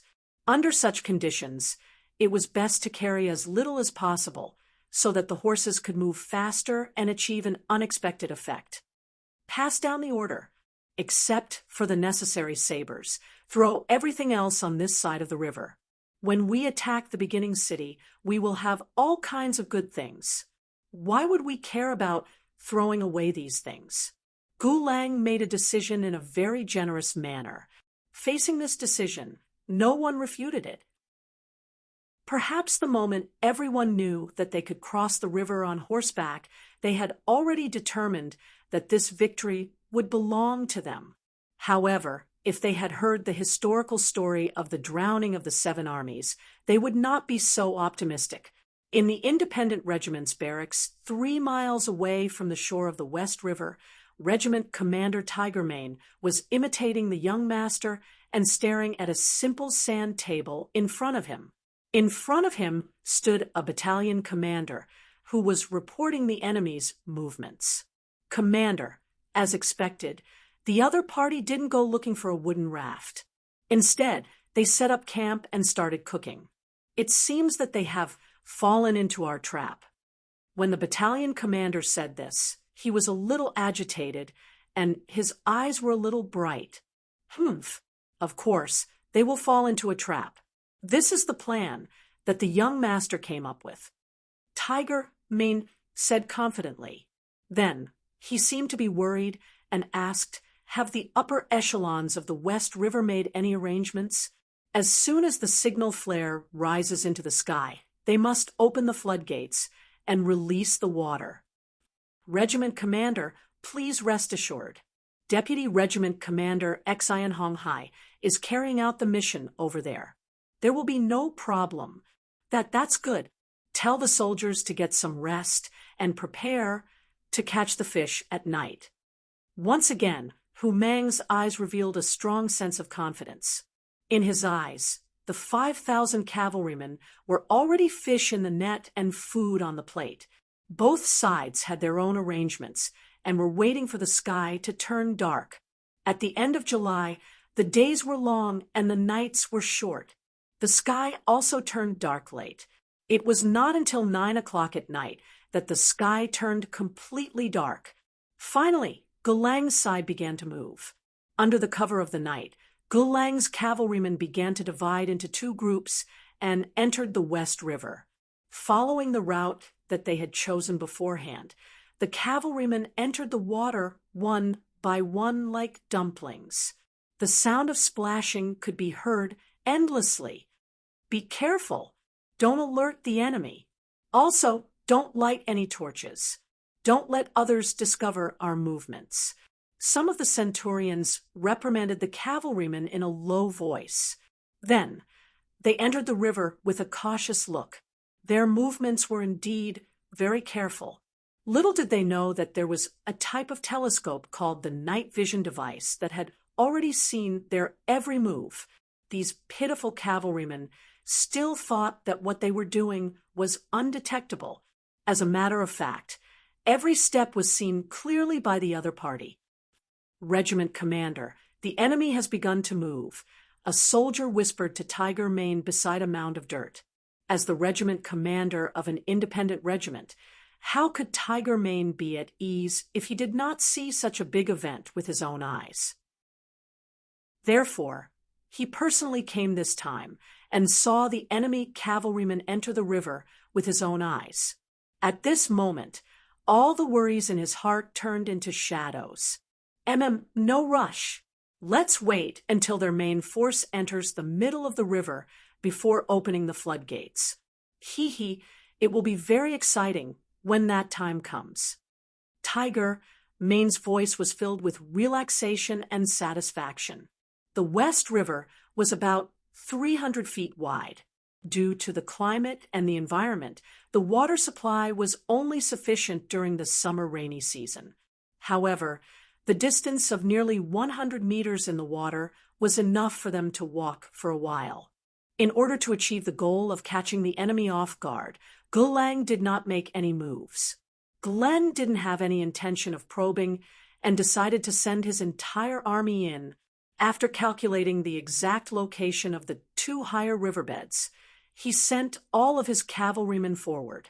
It could be seen that this time he was determined to break through to the other side of the river and deal a heavy blow to the mercenaries there. More and more cavalrymen entered the river. If one looked carefully, it seemed that everything was going smoothly. Although the deepest part of the river was already below the hooves of the war horses, the people were still fine. Since they were already prepared, the cavalrymen all held their riding boots in their hands. Even if their feet were a little wet, it did not affect them much. The first cavalrymen were already less than 20 meters away from the shore. The river began to lower again, and the army behind continued to press forward. Finally, when the first cavalryman had already leaped onto the shore, the rest of the cavalrymen entered the river. Even General Gulang himself entered the river under the protection of a few soldiers.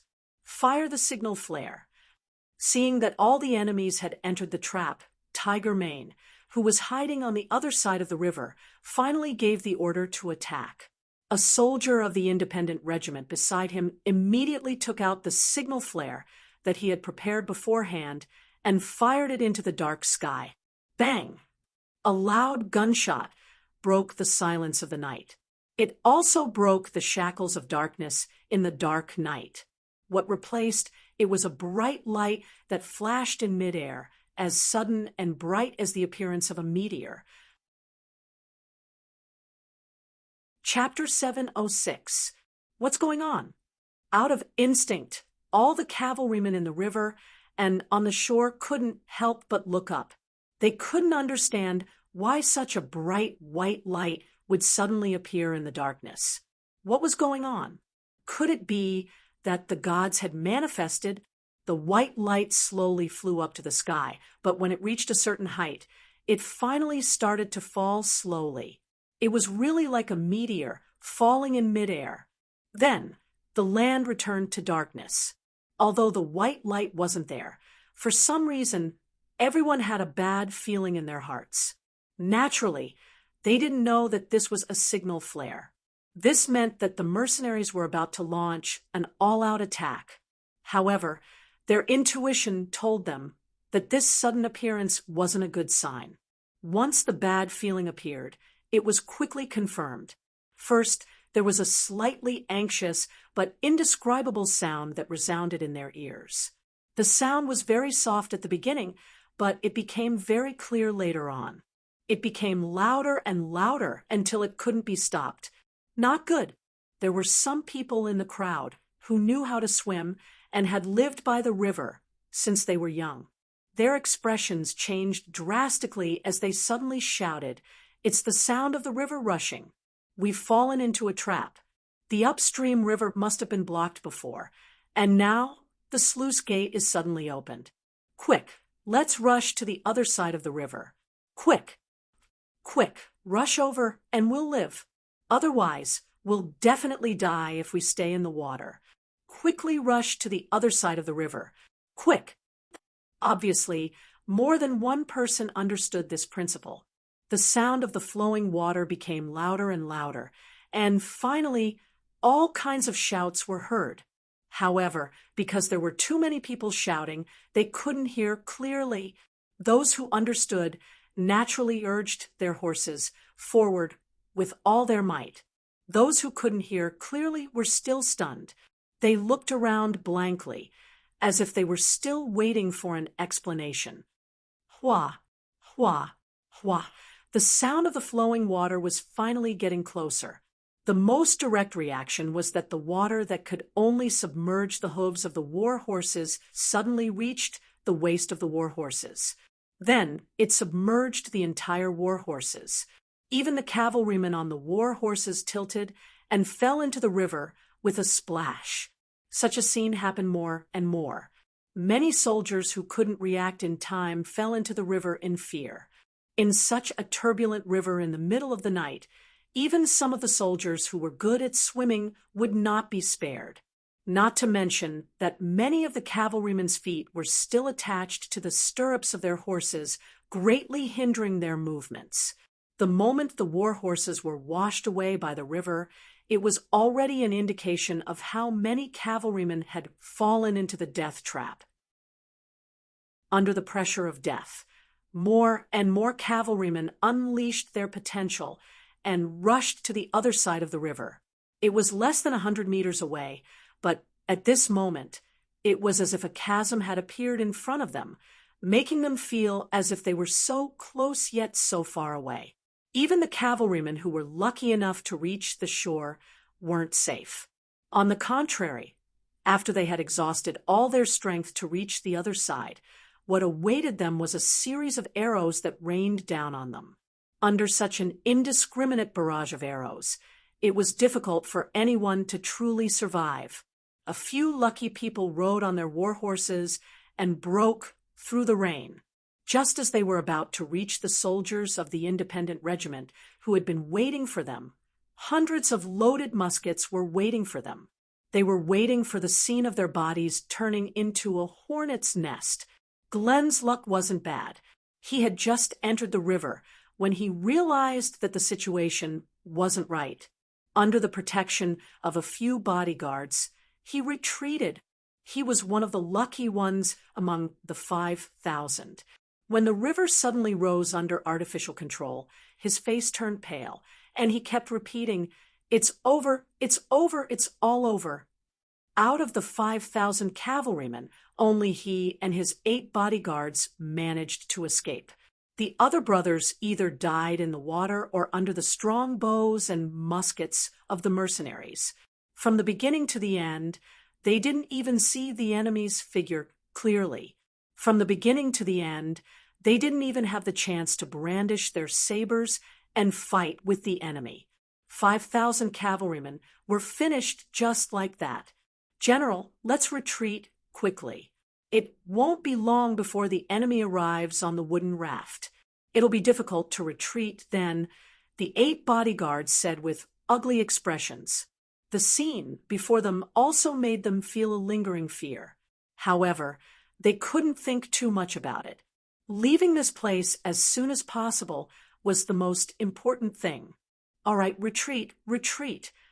Although Glenn was very reluctant and even wanted to take another look, he knew that there was no need for the 9 of them to stay here any longer. It was better to report the situation truthfully. When the time came, he could accept his fate. Glenn escaped.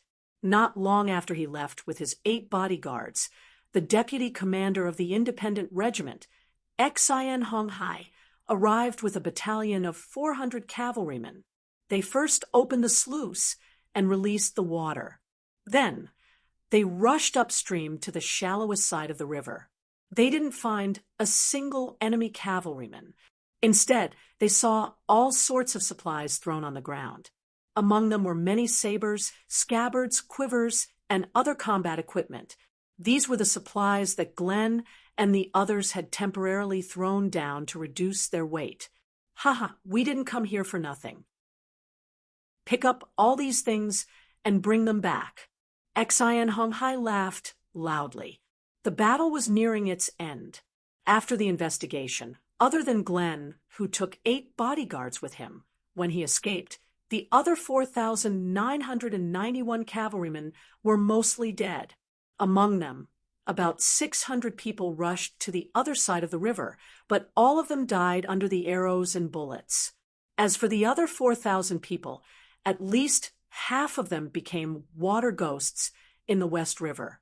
They couldn't be more dead than they were. Only a few lucky ones who were good at swimming managed to escape. Sigh, if it wasn't for the urgency of the situation and the enemy's main forces arriving tomorrow, I really couldn't bear to see so many war horses get washed away. What a pity! The commander of the independent regiment, Tiger's Mane, was still lamenting. In the end, he waved his hand and said, "Clean up the battlefield. Throw the enemy's corpses into the holes we dug long ago. Chop off their heads and make them into statues. Bring the war horses back to the city. Hurry up and deal with everything." The moment Yang Chendong set up the plan to drown the enemy, the fate of the 5,000 cavalrymen seemed to have been decided. They didn't know that Yang Chendong was the best at dealing with the people. One of the things he often did was to understand the customs and habits of the people when he arrived at a place. How could he not know the structure of the bottom of the West River? This time, he intentionally intercepted the flow of the river in advance to create an illusion that the enemy could cross the river. The facts also proved that the enemy was fooled, and they had to pay the price in blood and lives. Tiger's Mane led the independent regiment to successfully finish the first battle. They killed 5,000 enemies without losing a single person and seized countless war supplies. When they entered the city at dawn, they were treated like heroes who had returned.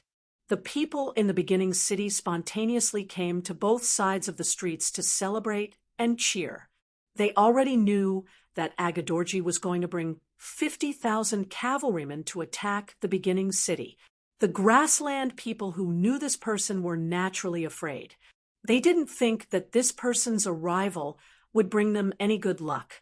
They were worried about whether the mercenaries could successfully defend the city and continue the beautiful life that had just begun. Now that they had such a beautiful opening battle with the independent regiment, they could finally put down their worries a little. On the streets of the beginning city, in front of more than 10,000 people, Yang Chendong personally came out to welcome them.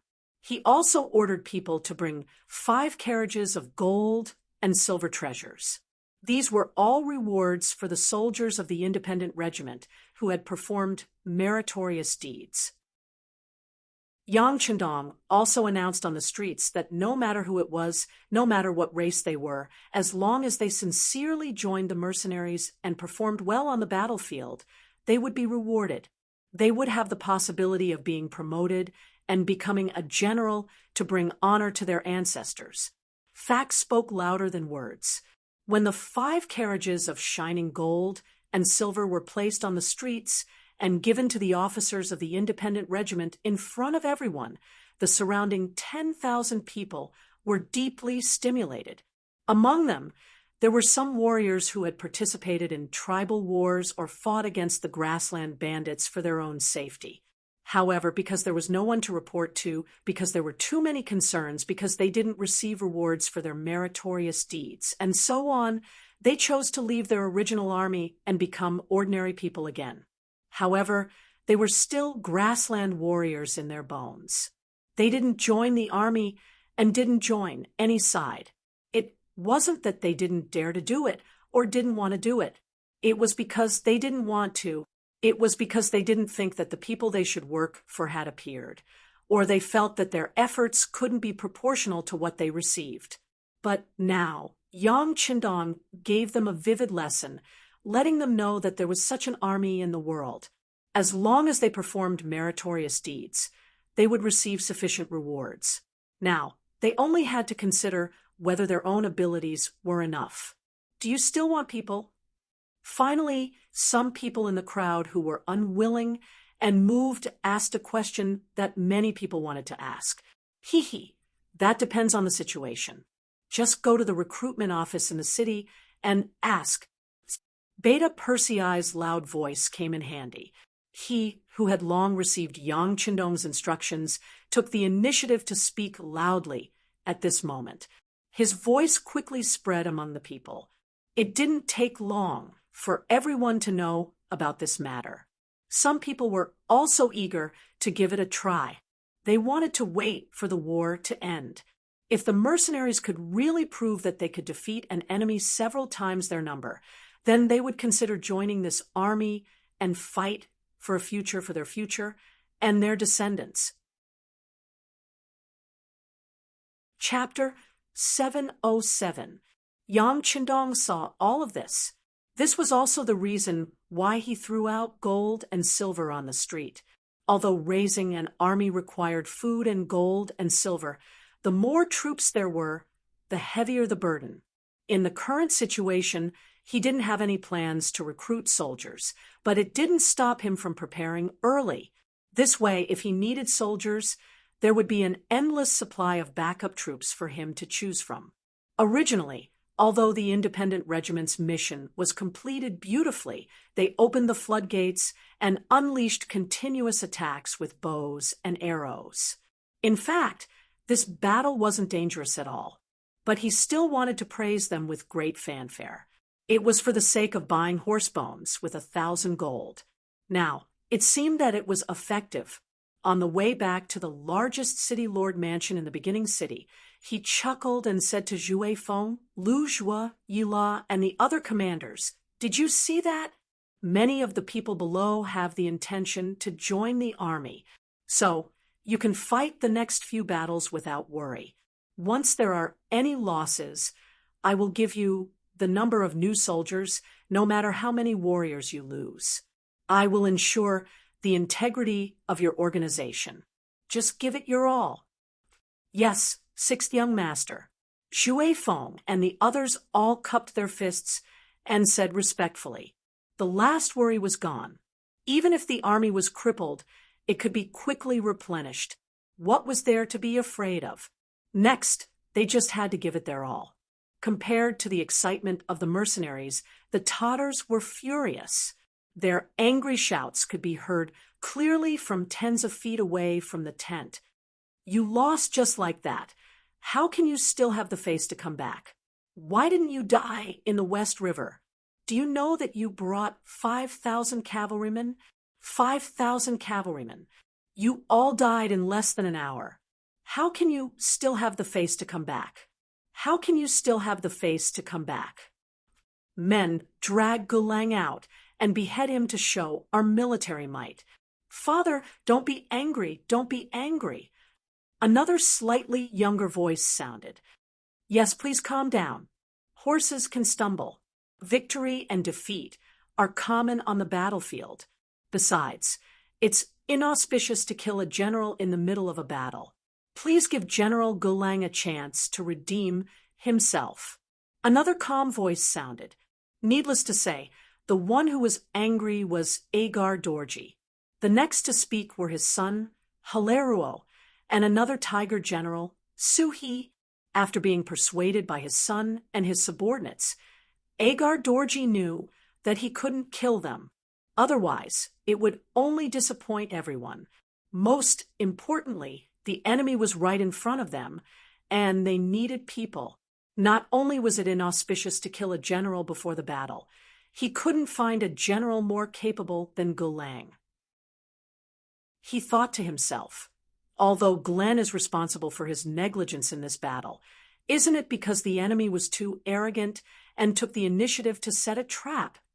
Even if it wasn't Gulang this time, if it was someone else, it was hard to guarantee that they wouldn't fall into the trap. Forcibly gasping for a few breaths, Agadorji looked at Gulang, who was kneeling on the ground, trembling with fear, and said angrily, "Fine, this time Suhi and Herero pleaded for you, so I'll spare your life for now. However, you have to redeem yourself. If you make any mistakes, you will be executed without mercy." "Thank you, sir. Thank you, sir." Gulang knocked his head on the ground like he was pounding garlic, and the cold sweat on his head finally disappeared a lot. Gulang was defeated, and his 5,000 cavalrymen were all dead. This was equivalent to a wake-up call for Agar Dorji. Facing such a powerful opponent like the mercenaries, he had to put away all his tricks and luck. Next, he had to fight a proper battle and defeat the enemy head-on. Thinking about it, he now had more than twice the number of the enemy. Even if he fought them head-on, there was nothing to fear. Pass down the order The army will rest for a day. Tomorrow morning, we will head to the West River. I want to see what tricks the enemy has that can stop our army from advancing." Agar Dorji finally gave the final word and shook the drums. There wasn't much time left before dawn. When the sun rose, the army set out, and it only took them 4 hours to reach the West River. Compared to last night, the river here had become a lot more turbulent. What was more striking was that on the opposite side of the river, there was a statue made up of about 600 skulls. It seemed to be narrating the tragic battle that had happened here last night. Agar Dorji glared angrily at the human skulls on the other side of the river. He clenched his fists and shouted angrily, "Mercenaries, when we defeat you, we will definitely build an even bigger skulls, and let everyone know what the consequences of angering us are. Men, test the river." As soon as the order was given, the soldiers who were good at swimming began to try to cross the river. However, in the face of the turbulent river, after several failed attempts, it was announced that the idea of crossing the West River would not work. At least they shouldn't think about it for the next few days. "Sir, the sluice gate of the upstream river has been opened. It is obviously impossible to cross from here. It is better to find another way."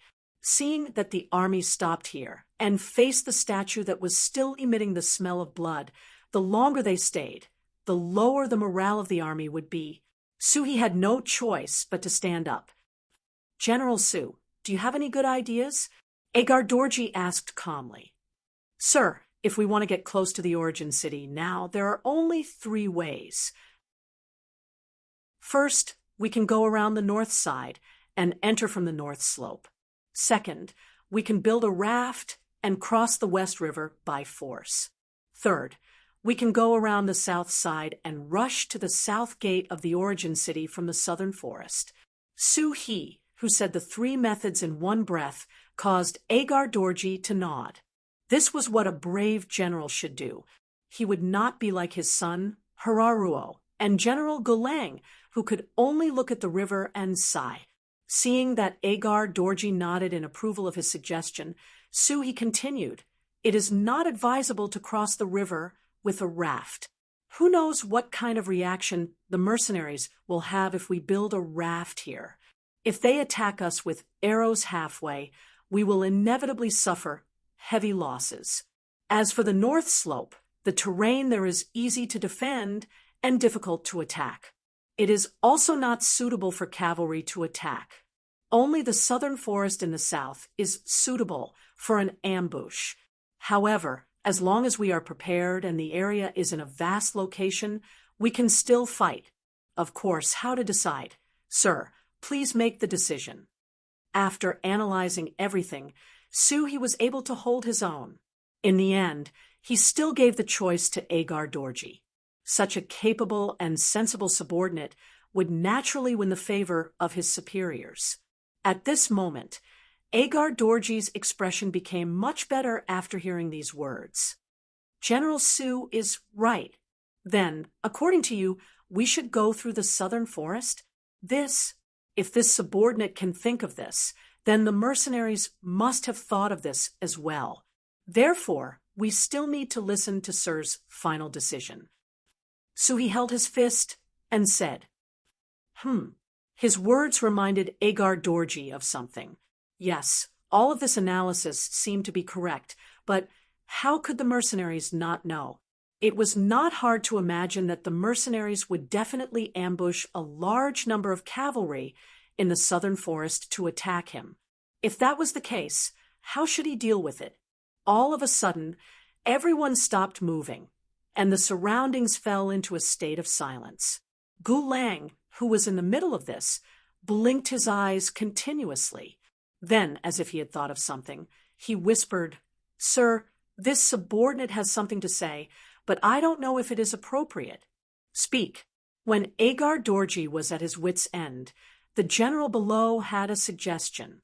Of course, he had to listen to it.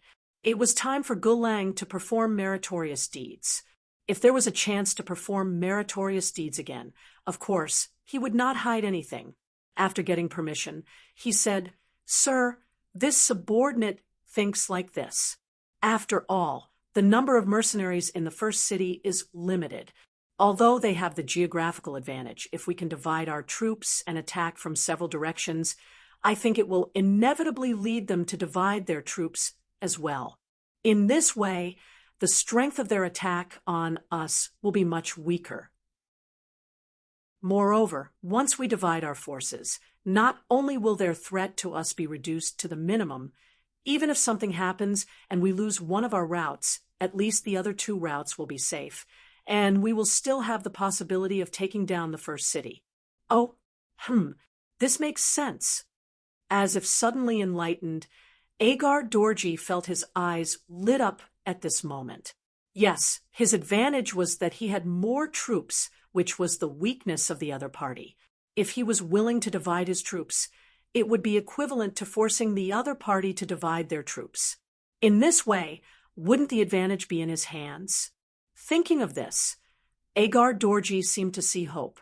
He first laughed and then said, "Yes, isn't the enemy's troops small? If that's the case, we will immediately divide our troops and force the other party to divide their troops. In this way, the advantage will be in my hands. Well, let's do it this way. If Hala comes out, where's my son? I will give you 5,000 cavalrymen. Immediately build a raft and look for an opportunity to cross the river. Remember, if there is a chance, cross it. If there is no chance, stay here and delay the other party. General Gulang, I will give you 10,000 cavalrymen to go to the north slope. If there is a chance, break through. If there is no chance, find a way to restrain the other party. Once you find that the other party's soldiers guarding the slope have retreated, it will be the time for us to succeed. At that time, you can send troops to attack the north slope and go straight to the north gate of the first city. General Su Ge, you and I will lead 25,000 cavalrymen to the southern forest. With the advantage of our military strength, even if we meet them, they will not have as many soldiers as we do. When the time comes, we will see General's elegance on the battlefield." "Yes, sir." For a moment, the three generals who were named nodded and agreed. The three of them did not raise any objections to this division of labor. Hala's ability was the worst, and he was Agar Dorji's son. Finding a way to cross the river was the safest route. It was the most appropriate place to guard. Gulang's ability was the second best. Guarding the north slope, he could attack and defend. The possibility of accidents would also be much lower. The arrangement could be said to be appropriate. As for Su He, who was the strongest, he was arranged to go with Agar Dorji. He would lead the most troops and be the main force to threaten the first city. It was the most appropriate arrangement. Chapter 708. Finally, the 40,000-strong army was divided into 3 groups, and then they left. In an instant, only 5,000 Tatar cavalrymen were left in front of the West River. Everything that happened here was also discovered by the reconnaissance battalion cavalrymen on the other side of the river. They quickly reported it. The enemy divided their forces. Very good. Yang Qindong was not anxious when he heard the news. Instead, he laughed loudly. This was the same as what he and the other officers had imagined. Facing the first city that seemed to be full of loopholes, the enemy seemed to want to attack from multiple angles. This was exactly what Yang Qindong wanted. If the enemy combined their forces, no matter where they chose to attack, they would have to pay a high price to stop them. After all, this was 40,000 cavalrymen. The 3 divisions of the Cold Vanguard Division, who were the best at guns, were not here. It was impossible to win without paying a price with the Type 81 rifles of the Independent Regiment. However, if the enemy divided their forces, it would be different. This was equivalent to the enemy dividing their powerful fist into several parts. This would give them a chance to defeat them one by one. Dispatch the reconnaissance battalion. Be prepared to kill all the enemy scouts who are responsible for communicating with each other. When the time is up, they are not allowed to communicate with each other. The other battalions will carry out the plan according to the previous plan. Everyone, go and make your preparations. Not long after Yang Qindong's voice fell, the meeting room that was full of officers quickly became quiet again. Yang Qindong once again walked in front of the sand table to confirm if there were any loopholes in his military plan. According to the first plan, the deputy commander of the independent regiment, Xian Honghai, led 6 battalions to the West River and set up a formation there.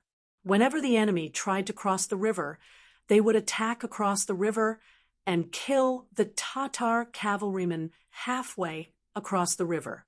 Because they were on wooden rafts, there was no space to dodge. Once the arrows came, they could only let the arrows fall on their bodies. After 2 consecutive attempts to cross the river, not only did they not succeed, but they also lost hundreds of cavalrymen. Too despicable. Hilario stood on the riverbank and said angrily as he watched the mercenaries launch their arrows. Although he was angry, there was nothing he could do. After all, the river was nearly 100 meters wide, which was the limit of the bow and arrow. Even if he wanted to use the bow and arrow to suppress it, he couldn't do it. On the other hand, the moment his cavalry crossed the river, it would be equivalent to entering the enemy's firing range. It would be strange if they weren't attacked. Let's wait for a while. I don't believe that they won't run out of arrows. Once the other 2 armies achieve victory, the enemy will have no choice but to retreat back into the city. At that time, it will be time for us to cross the river and attack. One of the 1,000-man commanders said to Hilario in an encouraging manner, "Looks like that's the only way." Hilario nodded. The mission his father gave him was the safest. If there was an opportunity, they would attack. If there was no opportunity, they would just stay here and exhaust the enemy. As long as they could cause the enemy to leave some troops here, it could be considered a victory. After comforting himself, Hilario gave the order that no one was allowed to attack before the enemy split up their forces. Everyone just had to wait and use this opportunity to conserve their strength. Once they found an opportunity, they would charge across the river and kill the enemy. Reporting to 6th Young Master, the enemy on the other side of the river has indeed become much more obedient. After waiting for 1 more day, we can consider withdrawing as planned. Vice Commander Xian Honghai said to the soldier beside him with a smile as he watched the performance of Hilario and the others through the binoculars. At the same time, General Gulang had no choice but to give the same order after charging twice. Facing them was a strengthened group of mercenary cavalry, a total of 3,200 people. It was enough to achieve the effect of winning with fewer troops. General Gulang, who led 10,000 troops, couldn't find a chance to win. He had no choice but to place his hopes on the mercenaries to take the initiative to retreat. When the pressure from the front decreased, it would naturally be the time for him to wait for an opportunity to attack. Regardless of whether it was the West River or the North Slope, such a situation had occurred within Yang Qindong's expectations. Due to the topography of these 2 places, he was not worried at all. Only the southern forest, due to the topography, was the most important battlefield. The performance there would directly affect the overall situation. Beta Persei informed the guards to gather. We will go to the southern forest to take a look. The plan was set. There was no point in staying in the command center. Yang Qindong wanted to personally go to the front line and see what kind of strength the so-called Tatar cavalry had on the battlefield. Southern Forest. The 20,000 Tatar elites, led by Agar Dorj, were already prepared for the charge of 10,000 cavalry. In order to achieve the purpose of killing the enemy, General Su, he took the order to become the vanguard general. he led 10,000 cavalrymen and was ready to rush here at any time, enter the beginning city, and even attack the city. Just opposite the main Tatar cavalry, the Nuzan cavalry regiment with 3,000 people also lined up in a battle formation, ready to fight at any time. Although they had fewer people in terms of numbers, they were not weaker than their opponents in terms of momentum. This was not only because the Nuzan cavalry regiment had won many battles since its establishment and was in an excellent state, but also because they knew that there were no less than 6,000 people lying in ambush in the nearby southern forest. They could support them on the battlefield at any time. In fact, the 10 battalions of the independent regiment had a total of 4,000 people. Among them, there were 2 battalions of musketeers holding Type 81 guns. In addition, the 2,000 people under the 2nd Cavalry Regiment Lujua were lying in ambush here, ready to support at any time. According to the plan, whether or not they could block the main force of the Tatar army at the southern forest would determine whether or not the first plan could be carried out smoothly. If they could not even block the main force of the enemy, then they could only retreat to the beginning city, and the trap they set for the enemy would no longer be useful. Suhi was riding on a valiant war horse, wearing a suit of armor to protect the important parts of his body as much as possible. His eyes were bright and full of expression as he stared at the enemy cavalry.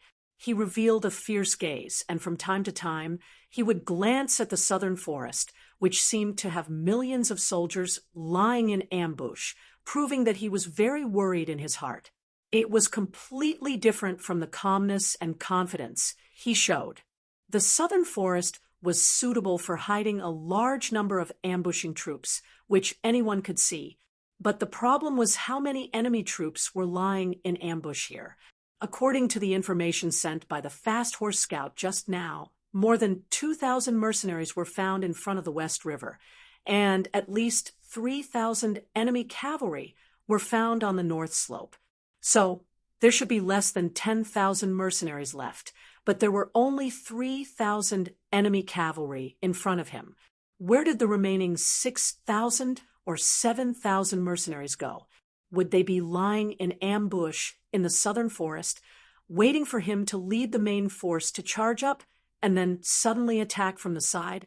If that was the case, how much confidence did he have in winning? In other words, how much support could Agar Dorji give him at the critical moment? Would he be able to lead the remaining 10,000 Tatar cavalry to help him? Suhi did not have much confidence in this point, not because of anything else, but because he knew Lord Agar Dorji too well. In order to achieve his goals, this person would often use unscrupulous means. In other words, in order to win, he was even willing to risk his son, Har Dorji, not to mention that he was only a general under Lord Agar Dorji. He was an existence that could be sacrificed at any time, because he knew the general too well. Suhi was unable to fight with all his strength. After thinking about it again and again, he decided that he could not send out 10,000 cavalry all at once. Since the enemy only sent out 3,000 cavalry, he could send out 5,000 cavalry to probe the enemy. Men, send out 5,000 cavalry vanguards. We must break through the enemy cavalry's obstruction.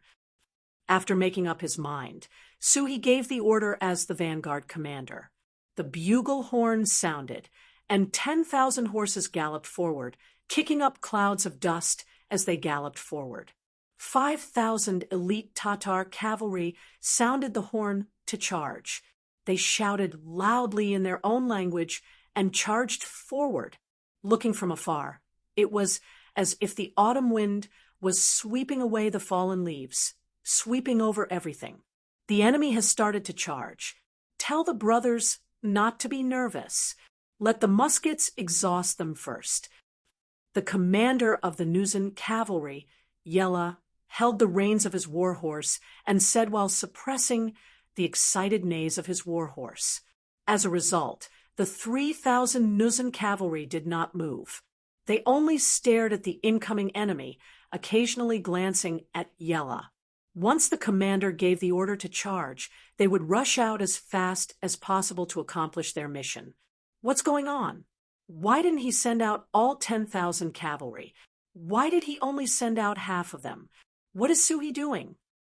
At the back of the Tatar cavalry, Agar Dorj said with displeasure when he saw that they only sent out 5,000 cavalry.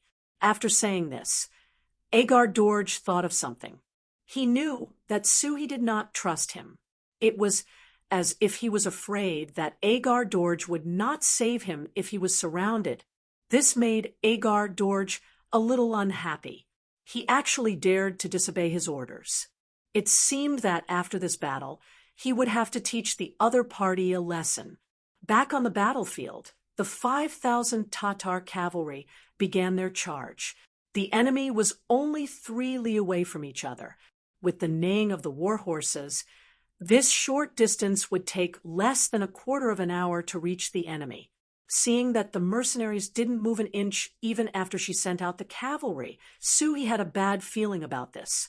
Most of the time, intuition on the battlefield was very scary.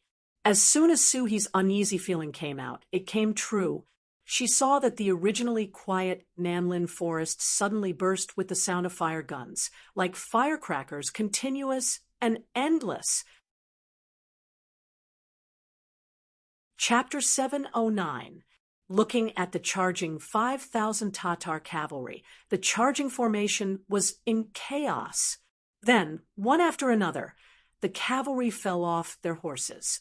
One after another, the strong war horses became ownerless. They stopped in front of their owners and lowered their heads, as if saying, "Get up, I'm still waiting for you to lead me into battle." It's the mercenaries' muskets. Seeing this scene, Suhi reacted and his heart sank. Although he already knew this before the battle, Suhi was still shocked when he saw the power of the muskets. He calculated that this wave of attack alone killed about 1,000 cavalry. This greatly reduced the number of cavalry on both sides, making his advantage infinitely smaller. Kill. The remaining 4,000 Tatar cavalry finally broke through the blockade of the muskets with the help of the speed of the horses, allowing them to come within a mile of the Nuzan cavalry. Prepare the bows and arrows. Charge with me. Seeing that the enemy was seriously injured, Yella laughed and then reached out to block the strong bow hanging on his horse. He shouted and urged his horse to charge. The other 3,000 Nuzan cavalry soldiers who couldn't wait for a long time followed suit and took out their bows and arrows. They raised their bows and were ready to shoot at any time. Finally, the battle is about to begin. Suhi opened his eyes wide and stared at the scene in front of him. This was a good opportunity to observe the strength of the mercenaries' cavalry after escaping from the muskets. He hoped that his Tatar cavalry could play a role in suppressing the mercenaries' cavalry. This was their only chance to turn the tables. Arrows shot from afar. Close combat. Sabers raised high. Cavalry charged. After 1,000 cavalry were killed by the muskets, the Tatar cavalry's morale couldn't help but drop. Many people were terrified because they couldn't see where the enemy was and could die under the muskets of the enemy at any time. This made them think of the scene when they faced the Ming Army's Divine Machine Battalion, who knew how many ancestors died under those hateful muskets. Now, this scene fell on them. They really had a feeling that they couldn't resist. Fortunately, they finally rushed over. Now, they were about to engage in a charging battle with the enemy cavalry. This was their strength. They hoped to turn the situation around in this battle. Similarly, the 4,000-strong Tatar cavalrymen started shooting at the Nuzan cavalrymen. From panic to calmness, from being beaten to fighting back with all their strength, the 4,000 Tatar cavalry perfectly displayed the word elite. Both sides began to shoot at a distance of only 1 mile. Both sides' horses were galloping. Under the situation where each person could shoot at most 2 arrows, it was difficult to say who would win. As the arrows continued to fly about, the cavalrymen fell from their horses one after another. The war horses stopped charging and became ownerless. In just 2 waves of archery, both the Nuzan cavalry and the Tatar cavalry paid the price of hundreds of cavalry deaths. In the end, they switched to using bows and arrows to fight in close combat. Kill. The deputy commander of the Nuzan cavalry division, Lu Dai, took the lead and led her men into the formation of the Tatar cavalry, like an arrow. As the commander, Yella led most of the cavalry to engage in guerrilla warfare. This was a tactic that had been discussed before. A cavalry couldn't be without a commander. Otherwise, the army would be like a sheet of loose sand. Without a commander, they would be defeated one by one. Deputy Commander Lu Dai killed his way in. Along with him were 1,000 Nuzan cavalry soldiers. They followed behind the deputy commander and waved their sharp sabers at the Tatar cavalry around them. In history, the Mongol cavalry was once the subordinate of the Nuzan cavalry. In the end, with their help, the Nuzan defeated the Ming dynasty and established the Qing dynasty. But that was something that would happen more than 100 years later. In this era, the Mongol cavalry was still the strongest cavalry in the world. The Nuzan cavalry was still nothing in their eyes. Reality also proved that the Tatar cavalry was indeed the elite of the Mongolian cavalry. Be it their fighting spirit or their skillful operation and performance, they were slightly stronger than the Nuzan cavalry. If it were not for the fact that the Nuzan cavalry sabers were sharper and tougher, and if they did not learn the 3-to-3 strategy from Lung Feng, where every 3 horses could form a small fighting group and fight with the enemy, the Nuzan cavalry would not be able to win against the Tatar cavalry. Use the advantage of the saber to increase the speed of your chopping. Commander Yella, who was roaming around the periphery, saw that both sides were actually evenly matched because they had fewer people than the enemy's 1,000 cavalry. Their losses were even greater. Finally, he couldn't sit still anymore and began to shout loudly to remind his subordinates. If they wanted to use the advantage of the saber, they needed to cut the enemy's saber in half and obtain the advantage of the weapon. With Yella's shout, the Nuzan cavalrymen seemed to have woken up from a dream. They increased the speed at which they swung their sabers, forcing their opponents to fight back. After several collisions, the results finally appeared. Many of the Tatar cavalrymen had cracks on their sabers, and some of them even broke in half. The saber suddenly breaking in half was undoubtedly fatal for the cavalry, who were in the middle of a fight. When the same saber was chopped over, the enemy's saber had already stabbed into his heart. However, your saber did not even touch the enemy's clothes. What kind of result would that be? The advantage of the saber was brought into play. More and more Tatar cavalrymen were caught off guard. More and more Tatar cavalrymen were chopped off their horses. The situation on both sides was reversing. Charge! Right at this moment, another group of cavalrymen dressed entirely in black iron, and even their war horses were covered in black iron armor, suddenly charged out from the side. Although they didn't have many people, their momentum was astonishing. Their black clothes and black faces emitted a cold and powerful aura. Their bodies were impervious to swords and spears. When this group of 100 people entered the battlefield, they became the mouth of a giant beast that devoured people's lives. They killed the Tartar cavalry, and no one could stop them. Is that the enemy, the black cavalry that young master spoke of? So he also quickly discovered the existence of the black cavalry. When he saw the other party's heroic performance and killing as if there was no one around, he couldn't help but gasp. He saw with his own eyes that at least a few sabers had hacked at the enemy's black armor. However, apart from producing some weak sparks, they were unable to cause any damage. On the contrary, the Tatar cavalry that attacked were continuously killed by the Heike cavalry.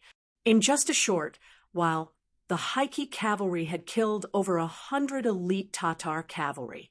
The appearance of the black cavalry seemed to have blown the horn of the enemy's counterattack. Several thousand cavalrymen rushed out of the southern forest. They were the troops of Liu Zhuo of the 2nd Reinforced Cavalry Regiment. 2,000 men of this regiment were thrown into the battlefield. They appeared like a gust of wind sweeping away fallen leaves. It was as if a steel knife had stabbed into the side of the Tartar cavalrymen and caught them unprepared.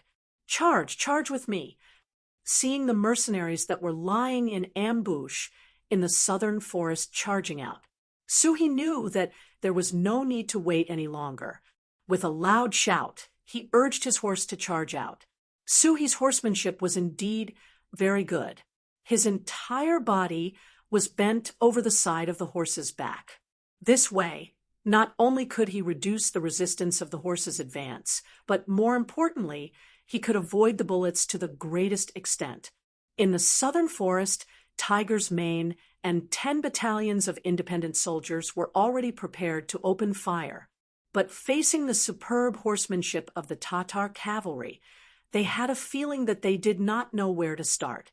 Seeing that the Tatar cavalry had already broken through the blockade in front of them, many of the soldiers could not help but shout, "Commander, let's shoot the horses." No, young master said that we should try our best not to harm the horses. Tiger's Mane shook his head affirmatively. Then he pulled out his saber and said decisively, "Everyone, listen to my order. Leave 2 musket battalions to suppress the main force of the Tatar army. The rest of you get on your horses and charge with me." Yes, after receiving the order, the 3,000 soldiers of the independent regiment let out a roar in unison. They shouted and got on their horses, pulled out their sabers, and charged towards the battlefield from the southern forest. Bullets whistled past his ears, scaring Suhi so much that he broke out in a cold sweat.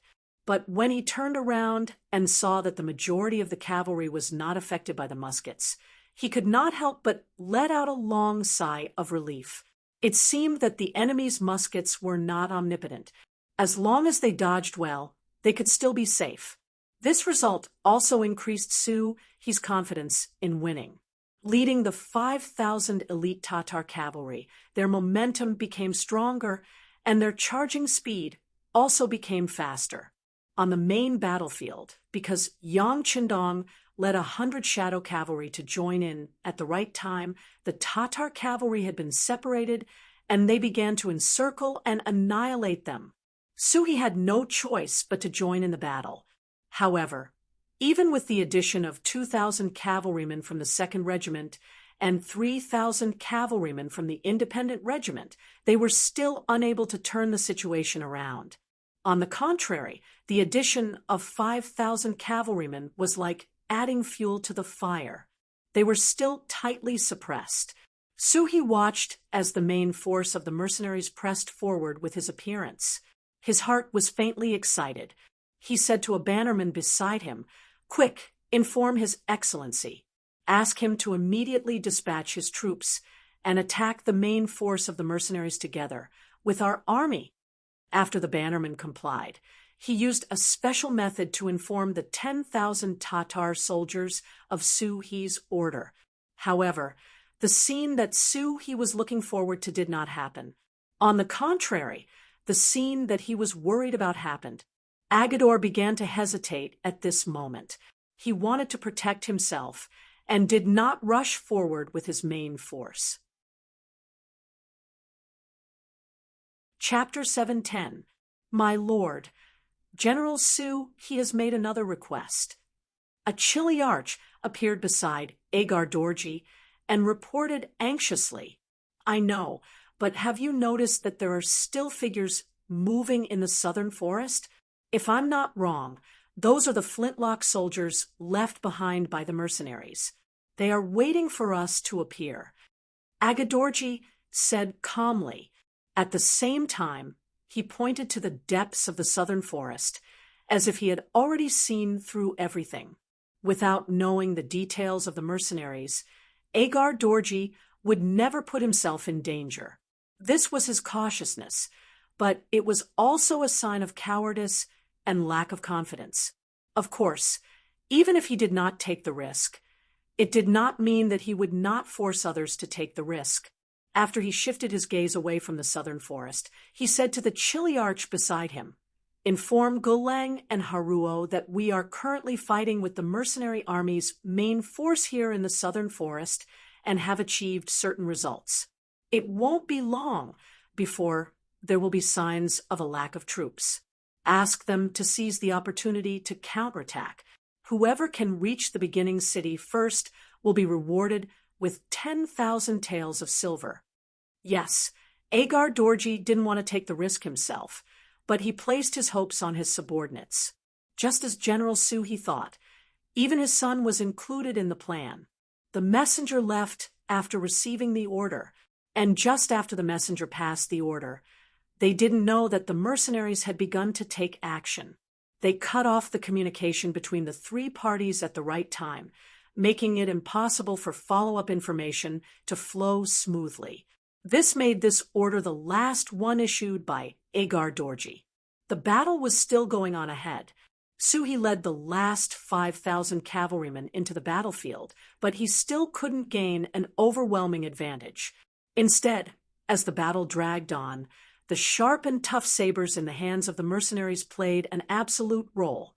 More and more Tatar cavalrymen's sabers were broken, and their combat strength rapidly declined. The addition of the independent regiment and the 2nd Cavalry Regiment greatly relieved the pressure of the Nuzan Cavalry Regiment. In addition, the Black Cavalry led by Yang Chendong was invincible.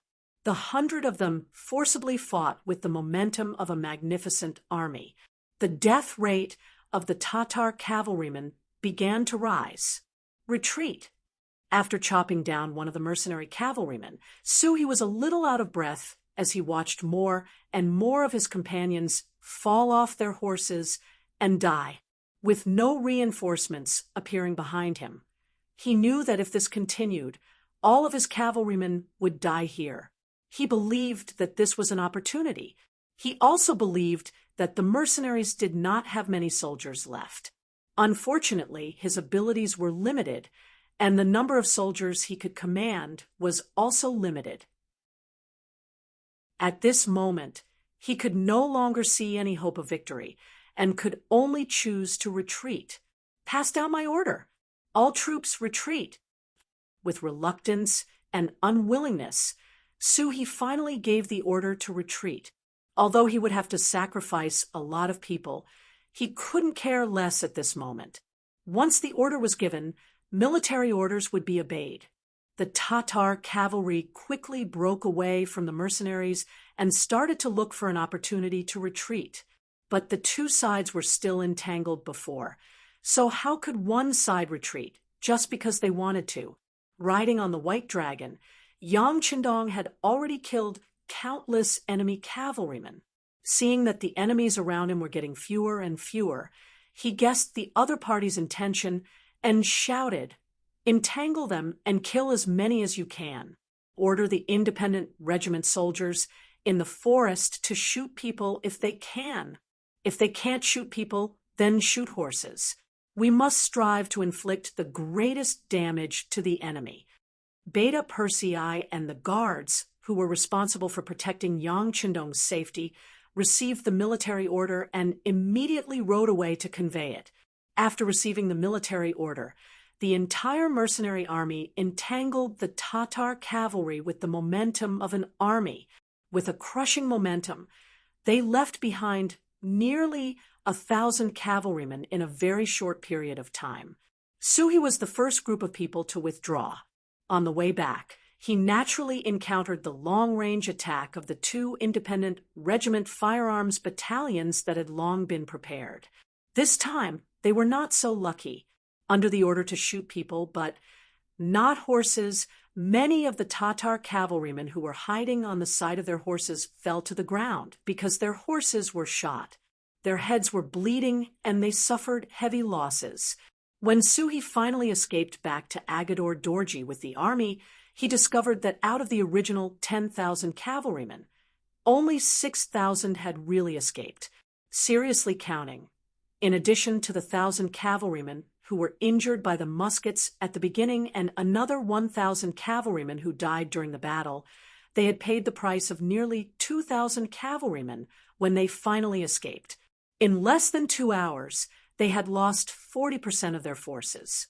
Moreover, they were the most elite cavalrymen. This made Su He, who was the commanding general, feel very distressed. He rode up to Agador Dorji with a face full of anger. He wanted to ask why Agador Dorji did not bring the 10,000 Tatar cavalrymen when they clearly had the opportunity to win. Not only did they miss the opportunity to win, but they also lost so many brave warriors. Suhi had just appeared, but before he could say anything, Agador Dorji spoke first. "How was it?" "I said that we should focus on probing. You must have seen that the enemy's musketeers were arranged in the southern forest. They are the biggest threat. If we don't get rid of them, the more cavalrymen we send, the greater our losses will be. Sai, speaking of which, we still underestimated the enemy. Fortunately, the enemy's forces are limited. This time, they also suffered a lot of casualties. If they want to face our attack again, they will need to send more troops. This way, our other 2 routes will have a chance." As if talking to himself, Agador Dorji made a post-battle conclusion by answering his own questions. He actually forced Suhi to not say a word. He originally wanted to criticize and complain, but he found that he no longer had the chance. This was because there was a trace of killing intent in Agador Dorji's eyes. He dared to guarantee that if he questioned his lord's words, he would be stripped of his military power. It was even possible that he would become a prisoner. Agador Dorji was an extremely selfish person. In order to achieve his goals, he was often unscrupulous. The fact that he was able to get away from his elder brother without falling out with him proved everything. When dealing with such a person, it was absolutely impossible to use common sense to reason with him. Knowing this, Suhi wisely shut his mouth. His original questioning tone also changed to asking for medicine. Facing Suhi's understanding, Agador Dorji was naturally very happy. He readily agreed to transfer the medical supplies in the army to treat the enemy's cavalrymen. As for the result of the previous defeat, both sides tacitly agreed not to mention it. It was as if it had never happened. Compared to the Tatar cavalrymen, the mercenaries' morale was indeed high, and the situation was gratifying. In one battle, they killed more than 2,800 cavalrymen and captured more than 1,000 enemy soldiers. More than 500 of the mercenaries' cavalrymen died, and more than 800 were injured. The main reason was that the Jurchen cavalry suffered heavy losses. Most of the people who died were killed when the enemy first shot arrows at them. Arrange for the injured soldiers to be treated immediately. We can't let a tragic thing happen where people don't die on the battlefield and end up dying from injuries. Yang Chendong rode on the White Dragon horse and said to the logistics battalion commander, Yang Air, "Young master, please rest assured. Our logistics battalion has recently transferred 300 people to practice their medical skills. It has been quite effective." As the battalion commander, Beta Persei patted his chest and said, "Very good. Clean up the battlefield. Take the captured horses and prisoners back to the first city. Let the people there see that the so-called elite Tatar cavalry is not invincible. Anyone who chooses to be the enemy of our mercenaries will make the biggest mistake of their life." Yang Chendong nodded, then reached out and patted Beta Persei's shoulder. If the medical officer has extra, treat the injuries of these Tatar cavalrymen. Maybe they will join our camp in the future. Yes, I will do my best. Beta Persei nodded in agreement. If it was someone else who said that to treat the injuries of the original enemy, he would definitely explode. But these words came from the sixth young master, so of course he would not object. But from the words "do your best," it could be seen that he still had some emotions. After quickly dealing with the post-war matters, Yang Qindong looked to the north and west. He muttered, "The first step of the plan went well. The next step depends on the other two. Let Tiger's Mane come over. It should be time for his independent regiment to show its power." The messenger sent by Agar Dorji delivered the news of the battle in the southern forest in a timely manner. When the news came out, it was already a little out of shape.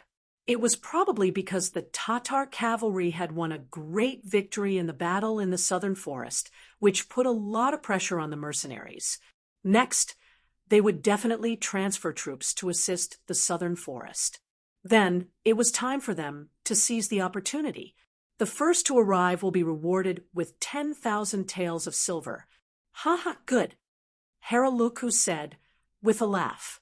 Then, when Du looked at the other side of the West River, there was a look of desire in his eyes. Unlike Agar Dorji, Haraluku was the kind of newborn calf that was not afraid of tigers. Since young, he had been shrouded in his father's halo. In addition, when he was born, his appearance was not obvious and was even a little ugly. This made him want to prove himself more than others. Now that he finally had the opportunity to lead an army alone, and the situation seemed to be very beneficial to him, he began to think about how to make contributions and show off his skills. He even wanted to use his efforts to tell everyone that he was not only Agar Dorji's son, but also a general who could fight well. Of course, Haraluku was not a hot-headed person. He still decided to see the enemy retreat first, then look for an opportunity to fight. And just as he was looking forward to it, on that night, the camp that was originally lit with torches suddenly became restless. Then, from afar, he could see the enemy troops leaving with torches.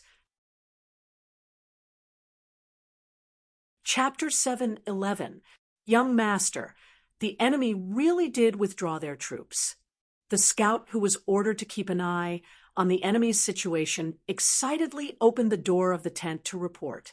This caused Haraluo, who had just fallen asleep, to immediately crawl out from under his blankets. "Quickly bring me out to take a look." As soon as he fell asleep, Haraluo dreamt of himself charging across the West River, beating back the mercenaries, and arriving at Beginning City. Who would have thought that the dream would come true so quickly? Following the scout, they arrived at the West River. What they saw was the scene of the enemy's torch squad, leaving one after another. Although there weren't many torches, the remaining ones moved very frequently. In a short while, he saw 4 to 5 groups of torches leaving the camp. Haraluo made a rough calculation in his heart and revealed a meaningful smile. "These mercenaries are very careful. Do they think that I won't be able to detect their movements if they don't leave in large numbers? Humph, you underestimate the heroes of the world too much."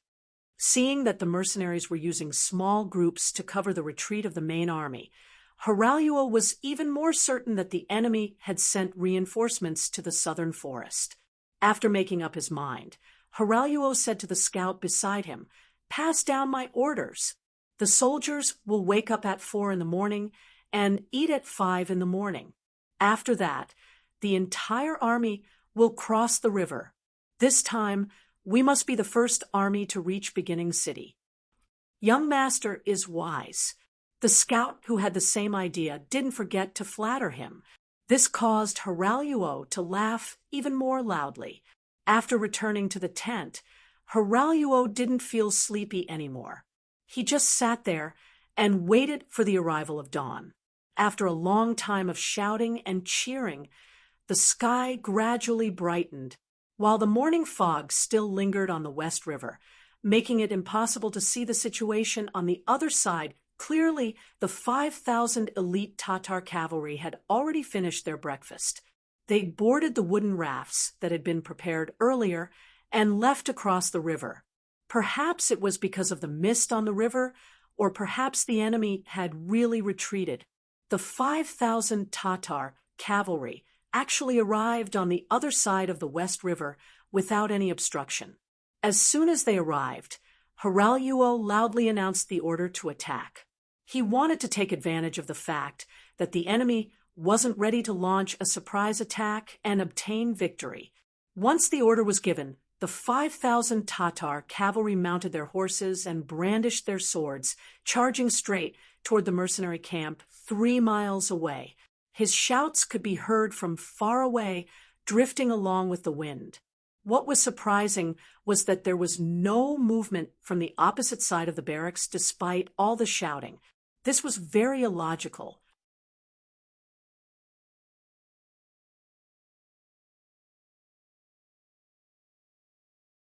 They were the main force of the independent regiment that had retreated to this place and returned. Apart from the 2 firearms battalions that were left behind in the southern forest, the remaining 14 independent battalions were all gathered here. The instant the booby traps were detonated, they rushed out as planned, quickly surrounding the panicked and disorderly Tatar cavalry. The greatest damage caused by the explosions wasn't the psychological pressure on the Tatar cavalry, but rather the deterrence of the war horses. What animals feared the most was fire and powerful sound waves. The exploding mines seemed to have both of these. The war horses that hadn't experienced such a situation were naturally afraid from the bottom of their hearts. At this moment, they instinctively neighed, jumped, and even ran wildly without knowing where to go. It seemed that only by doing so could they relax a little. The usually obedient war horses suddenly jumped crazily, completely disobeying orders. Many unprepared Tatar cavalrymen were thrown off their horses. Even some of the cavalrymen with good riding skills could only lie on their horses to prevent themselves from being thrown off. It was completely impossible for them to command the war horses. At this time, the mercenaries appeared. While they were still far away, the bullets of their firearms whistled through the air. One shot after another hit the uncontrolled and unprepared Tatar cavalrymen. Blood splattered everywhere. One by one, the cavalrymen were shot in the chest or body. They fell off their horses or directly fell to the ground, ending their young lives. Enemy attack, counterattack, prepare to counterattack.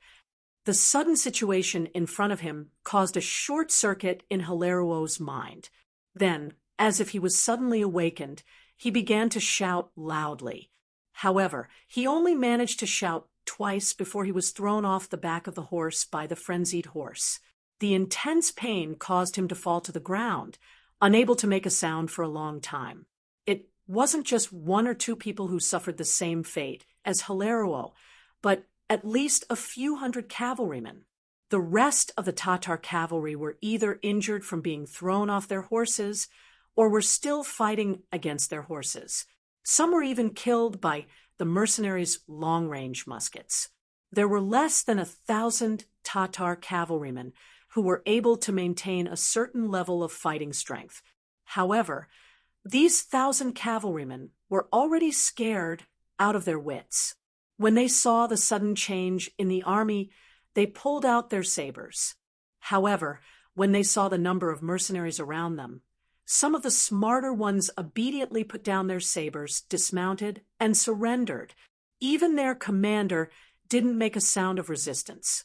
The other party used firearms that could easily take a person's life from hundreds of feet away. Their morale was inferior, their numbers were inferior, and their weapons were inferior as well. How could they fight this battle? The most precious thing to a person was their life. If they surrendered, they would live. If they resisted, they would die. Their deaths were worthless. As long as they weren't fools, they would know how to make the choice. A total of 14 battalions of independent soldiers charged over like wolves and tigers. They either raised their Type 81 rifles or held their longbows. There were even some who held horse lashings. Step by step, they closed in on the enemy. In the eyes of these soldiers, killing intent was overflowing. If anyone wanted to continue resisting, they wouldn't mind silencing them. It was precisely this kind of aura that caused the Tatar cavalrymen who originally wanted to resist to become extremely obedient. After all, no one was willing to joke around with their lives, especially when there was a surging river behind them. With nowhere else to go, it seemed that surrendering was the only way to survive. As they continued to advance, they continued to capture captives. The 5,000 Tatar cavalrymen had completely lost their morale under the sudden attack of a booby trap.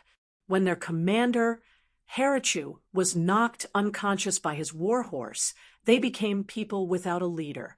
They were successfully incorporated into the independent regiment. One by one, they threw down their sabers, jumped off their war horses, and surrendered. The pitiful Harachu was tied up tightly while he was still unconscious. His identity was even betrayed by his subordinates, and he became the target of Tiger Main's care. Vice Commander Xian, look after these people. Bring them all back to New City. This person needs to be taken care of. I'm afraid that he will come in handy in the upcoming battle. Pointing at the still unconscious Harachu, Tiger Main laughed heartily. He then led the 10 soldiers of the independent regiment away from the Shi River and headed towards the north slope. Chapter 7:12. North Slope. General Gulang, who had also received Agar Dorji's message, was in high spirits. As a general who had rendered meritorious service, he wanted to obtain military merits more than anyone else. However, the north slope was difficult to attack, so he was unable to fulfill his ambition. Now, Lord Gulang said that the battle in the southern forest was going smoothly. After the battle, many mercenaries were eliminated. In order to defend there, it was very likely that they would transfer troops from other places to the southern forest. In this way, Gulang's opportunity had appeared. The so-called 10,000 taels of silver for being the first to attack the beginning city did not excite Glenn. He was more interested in this first contribution. This was also a good opportunity for him to wash away his shame. Therefore, after he received the news, he had been sending people to watch every move of the mercenaries on the north slope. However, the more anxious he was, the more there was no news. Half an afternoon and a night passed, but there were still no clues. Just when Gulang was a little impatient and was thinking about whether to send people to ask Lord Gulang again, the scout finally sent news that the mercenaries on the north slope were moving. They seemed to be changing their guard. A large number of people were moving, but because of the terrain, they could not see clearly what was happening. They must have received orders to send reinforcements to the battlefield in the southern forest. After the scout finished reporting the news, Gulang was excited and made some arbitrary conclusions. General, if that's the case, why don't we attack now and attract the enemy here? This is equivalent to giving Lord Gulang more opportunities. The scout misunderstood and asked, "There's no need for that." Gulang immediately shook his head. This was an opportunity for him to perform meritorious service. How could he give it to others? Therefore, while shaking his head, he said aloud, "Lord Gulang has already sent an order for us to find a way to rush to the beginning city. This is the greatest support for Lord Gulang. Understand?" "Understood, General." The scout replied as if he had understood the situation. After convincing the scout, Gulang said with a slightly excited expression, "How about this? You find a way to get as close to the enemy as possible and watch their movements. Once you find that they have finished deploying their troops, inform me.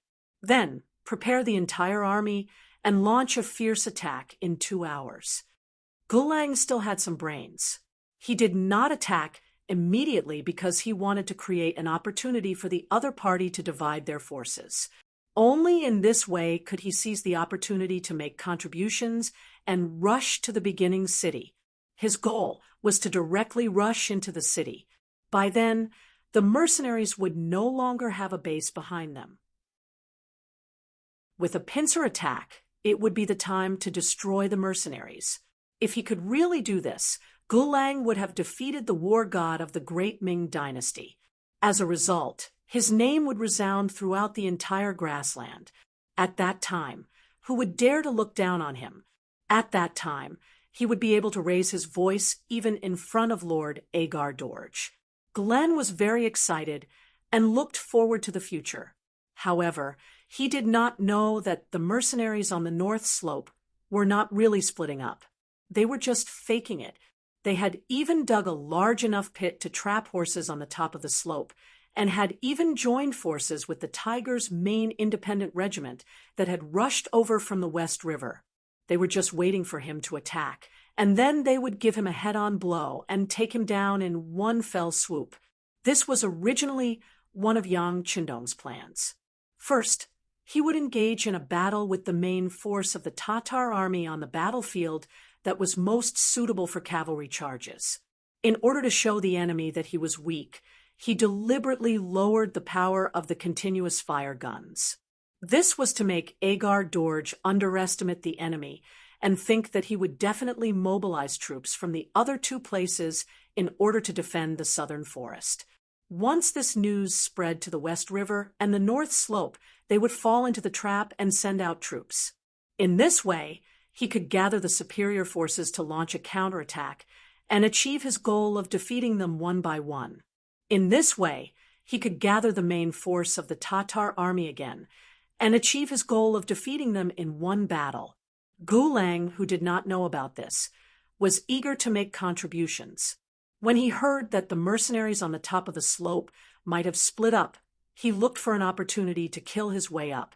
Only half an hour after he received the news, the mercenaries who rushed to support the southern forest should have gone far away and would not be back for a while. The Tatar cavalry under the slope had begun to attack. Although it was said to be a slope, it was not very urgent. It was just that the slope was longer and was not suitable for the cavalry to charge. However, if the cavalry worked hard, they would still be able to charge up. It was just that they would need more time. This time, it was no longer a probing attack. The first charge was to send out 2,000 cavalry as the vanguard. Different from the previous two charges, these 2,000 cavalry were only met with sporadic resistance and had already charged halfway up the slope. Looking at the top of the slope, there were only a few hundred mercenaries who were giving out bows and arrows. Haha, as expected.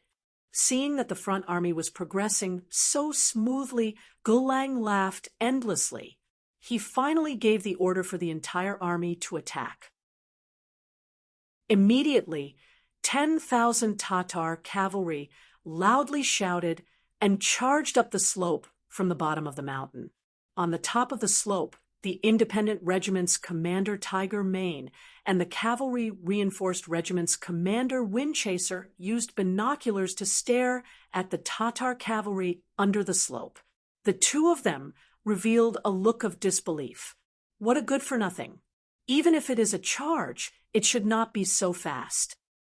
Windchaser shook his head and put down the binoculars in his hand.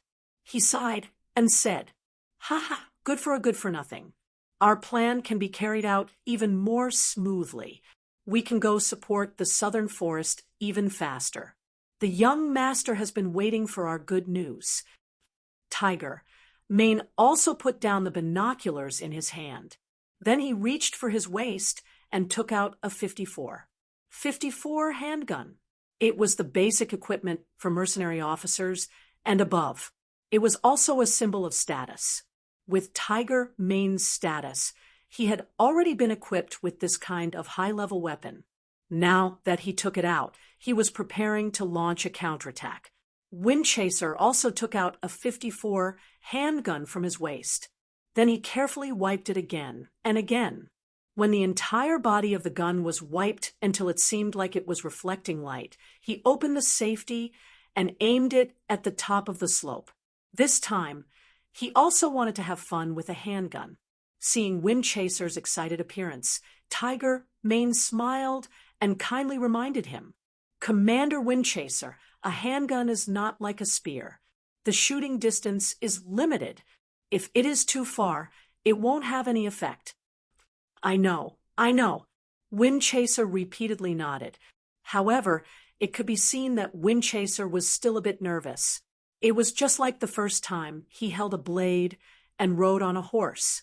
The two commanders only hid and didn't move. The other mercenaries also waited in their positions.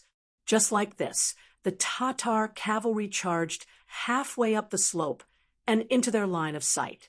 Deng Yu, who was in charge of luring the enemy, looked like he was going all out to stop the advance of the Tatar cavalry. However, it was obvious that because of the small number of people, he was powerless. Seeing the enemy rushing up, he immediately panicked and shouted to retreat. Immediately, hundreds of cavalry turned around and fled. That clean and neat appearance attracted bursts of laughter from the Tatar cavalry behind. Under the laughter, Gulang also rushed to the top of the slope with the main cavalry. He also saw the scene of Deng Yu leading the cavalry to retreat. Ha, good. Now, we have successfully reached the top of the slope. Next, it is time for us to make a contribution. Boys, charge together with this general.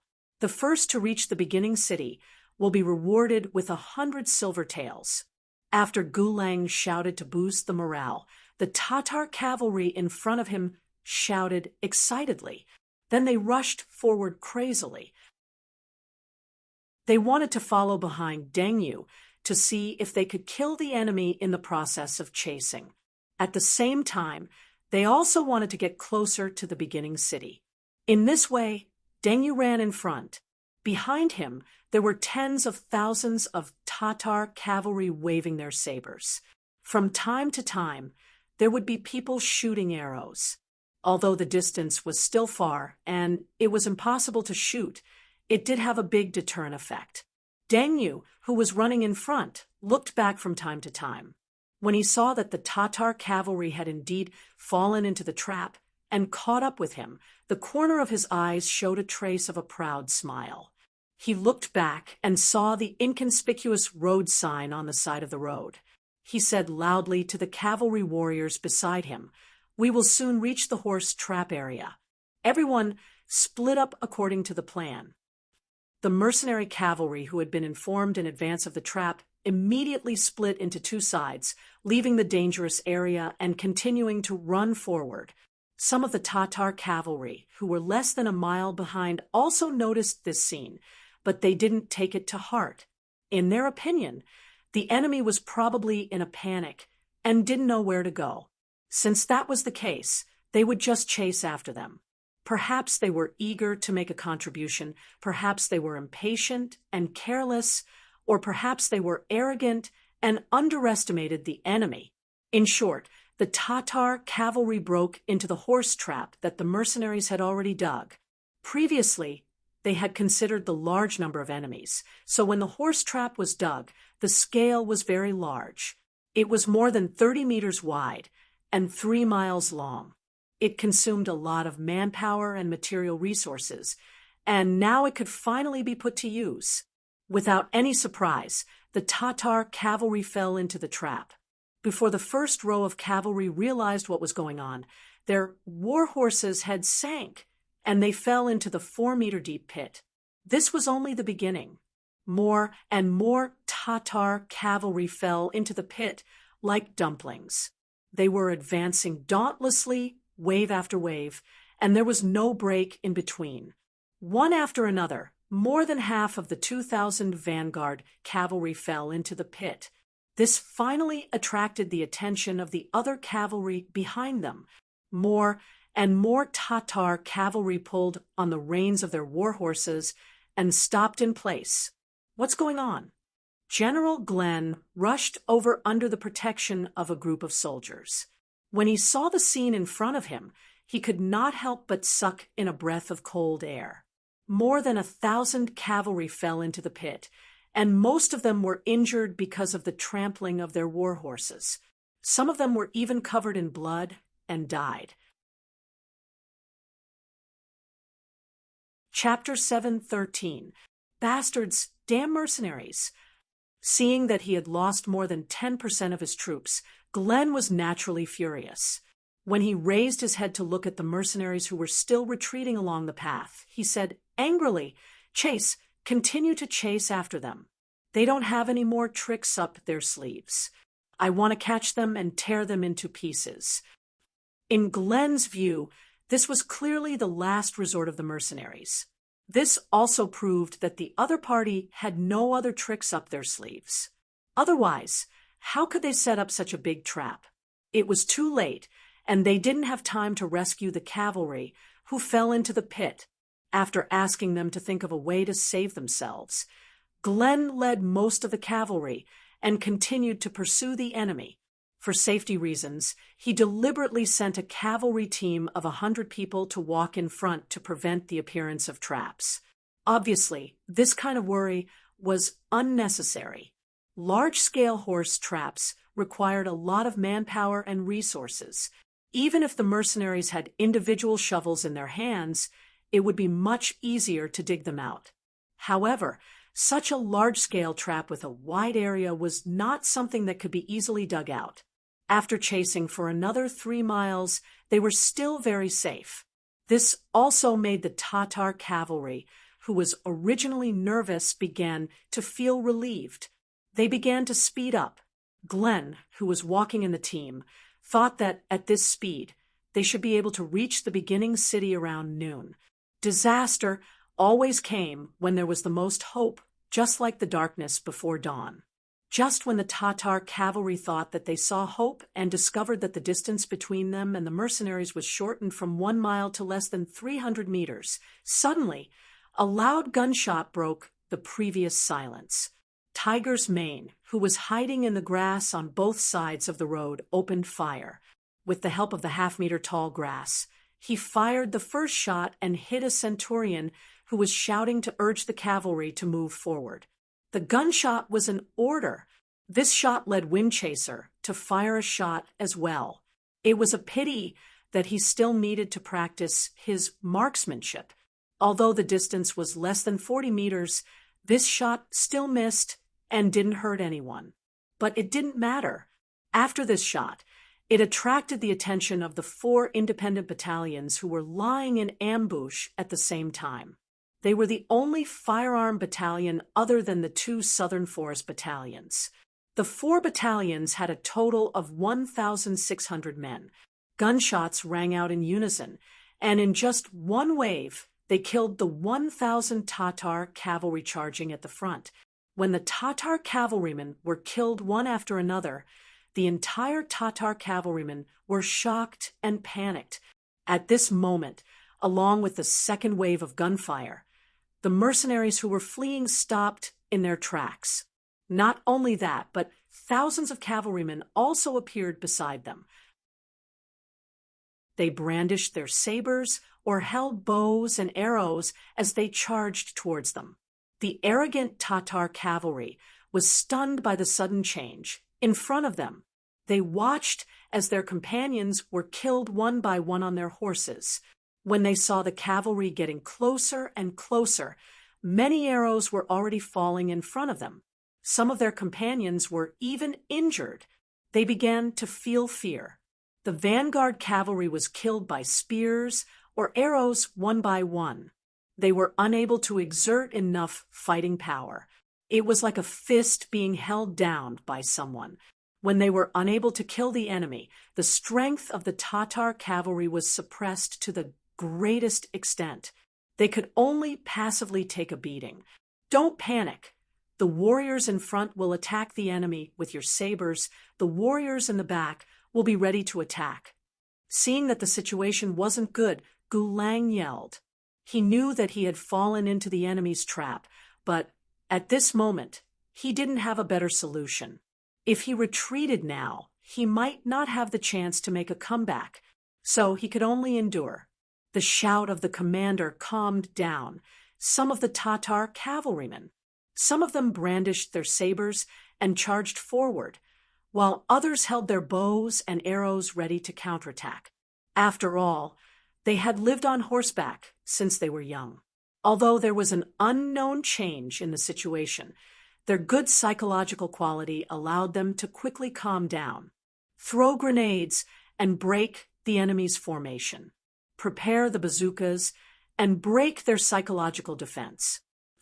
Tiger's Mane, who was hiding on the side of the road, was also shocked by the Tatar cavalryman's fighting spirit.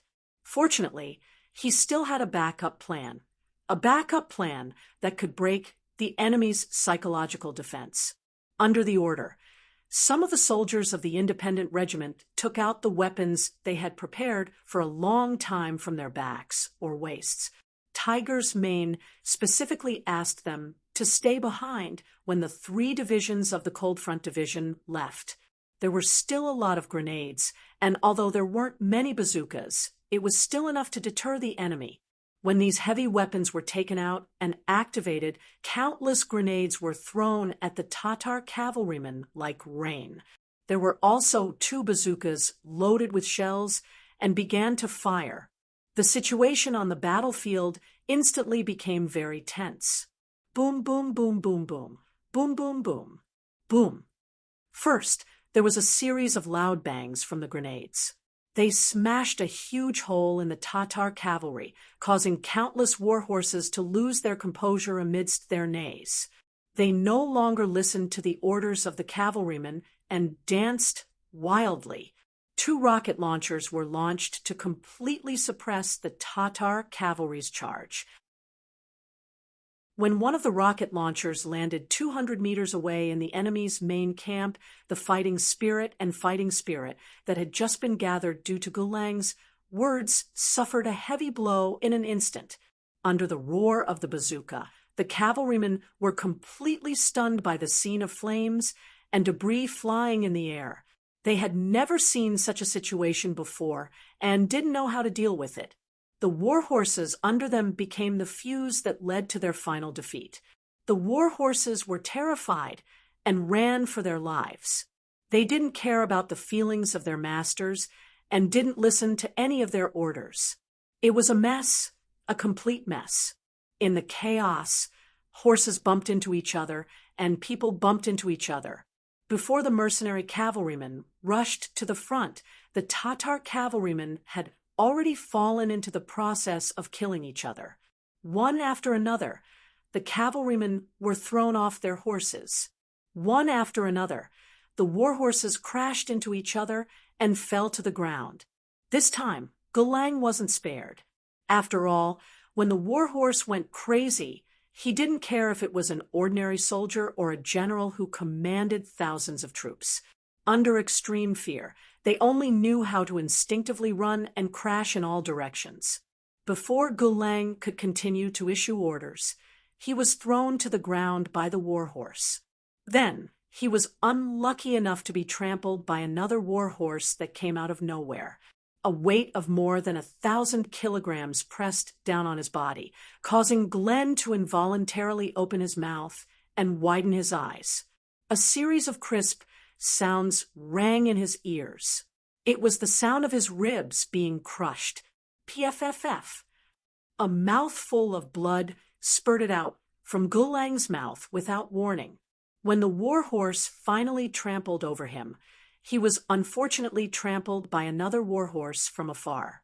Under the continuous trampling, the only thing Gulang could do was to keep coughing up blood. Then, the strength in his body started to disappear. At the same time, the blood in his body and the strength in his breath also disappeared. In such a chaotic world, Gulang reluctantly closed his eyes and breathed his last breath. Gulang was dead. With the death of their general, the soldiers under him lost their commander and the formation became even more chaotic. In addition, there were more than 1 or 2 Tatar cavalrymen who suffered the same fate as Glenn. When the number of Tatar cavalrymen gradually grew to a certain scale, their will to resist was completely worn away. The remaining Tatar cavalrymen only wanted to escape from this purgatory of the human world. They had no other thoughts. Charge, kill, dismount, and throw your swords.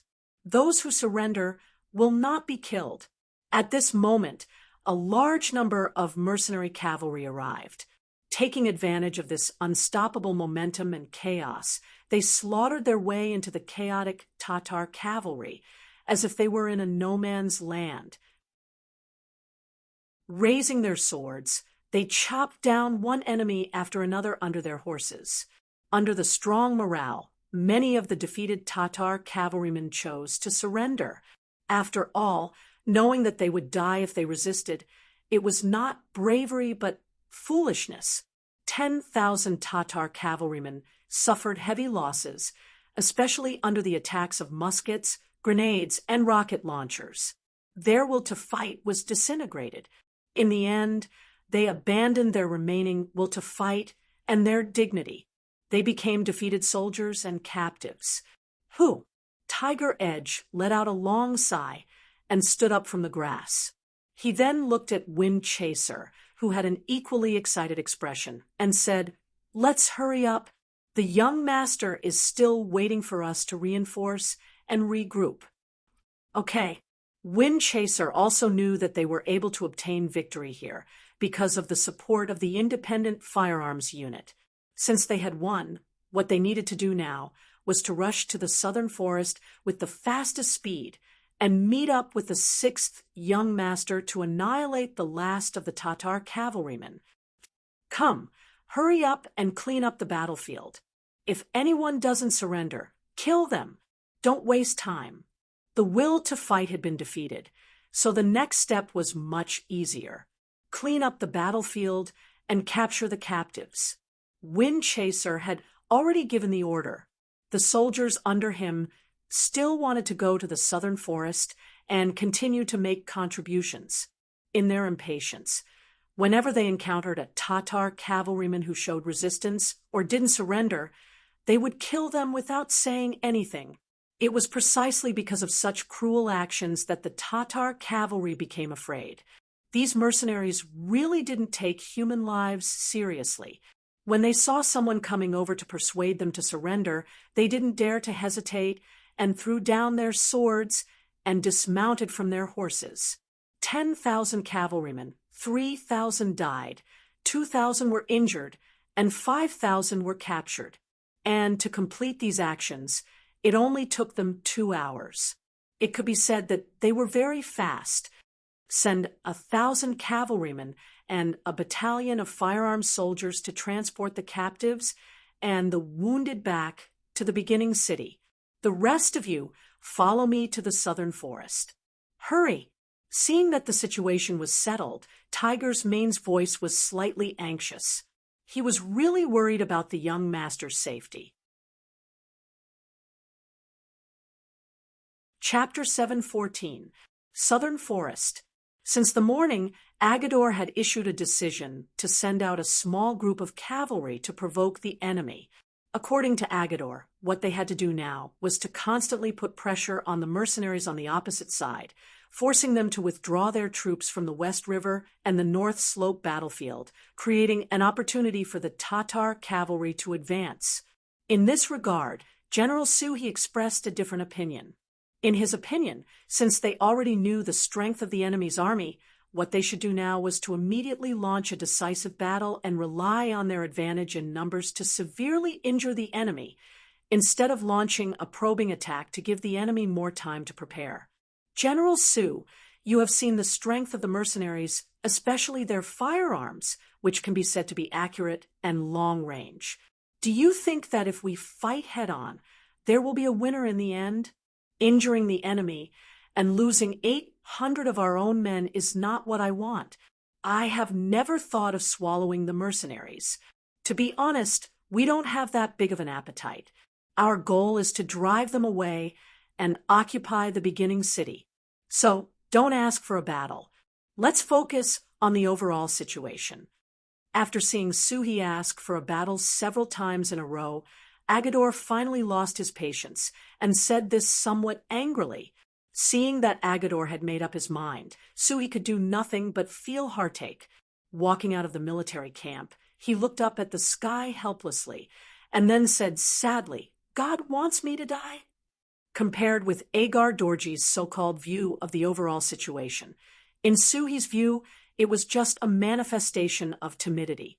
It was because this person was afraid of death, afraid that the army would be severely damaged, and afraid that his own strength would be damaged, so he placed his hopes on the other two routes. But in fact, whether it was Haraluku or Glenn, Suhi did not think highly of them. Of these two, one was born as a son of a rich family, and the other was a general of a defeated army. Both of them belonged to the kind of people who had no strategy. It was simply self-deceiving and extremely unrealistic and irresponsible to put the hope of victory on them. It was just that Agador believed too much in the saying that numbers could defeat everything. He didn't listen to her advice at all, which made Suhi feel helpless. The only thing he could do was to watch small troops step forward and serve as whetstones for the mercenaries. That's right, when the mercenaries faced the Tatar cavalry, they did not choose to charge with their entire army. Instead, they chose to send small groups to harass the Tatar cavalry. After dispatching the main force of the independent regiment, Yang Qindong was left with less than 5,000 cavalry, facing more than 10,000 Tatar cavalry. Unless he was willing to take out all the firearms in his warehouse, it would be extremely difficult for him to win. Even Yang Qindong was prepared for the worst. If he couldn't hold on, he would slowly retreat and use the cooperation of the two gun battalions to exchange space for time. As long as the enemies at the West River and the North Slope were dealt with, he would have more troops to deploy. At that time, it would be time for him to launch an all-out counterattack. Unexpectedly, the other party seemed to know what he was thinking and cooperated with him. They did not choose to charge with their entire army, but instead sent small groups to harass the enemy. This was exactly what he wanted.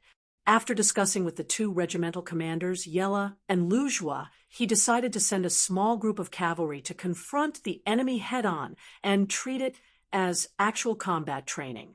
It was true that Agador brought elite Tatar cavalry, but the strength of the mercenaries was not bad either. In particular, their training was several times better than the other forces. It could be said that the combat strength of the cavalry was increasing every day.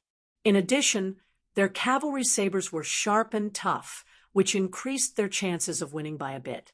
Now that the other party wanted to fight with fewer people, of course they would help. In this way, the other side would send out a few hundred people, and the other side would send out a few hundred people. Both sides began a cavalry charge outside the vast southern forest. A cavalry charge focused on morale and proficiency in horsemanship. One had to know how to use the war horse as a part of one's body and control it flexibly. Of course, the sharpness of the weapon also played a large role. In terms of morale, there was nothing to say about the mercenaries.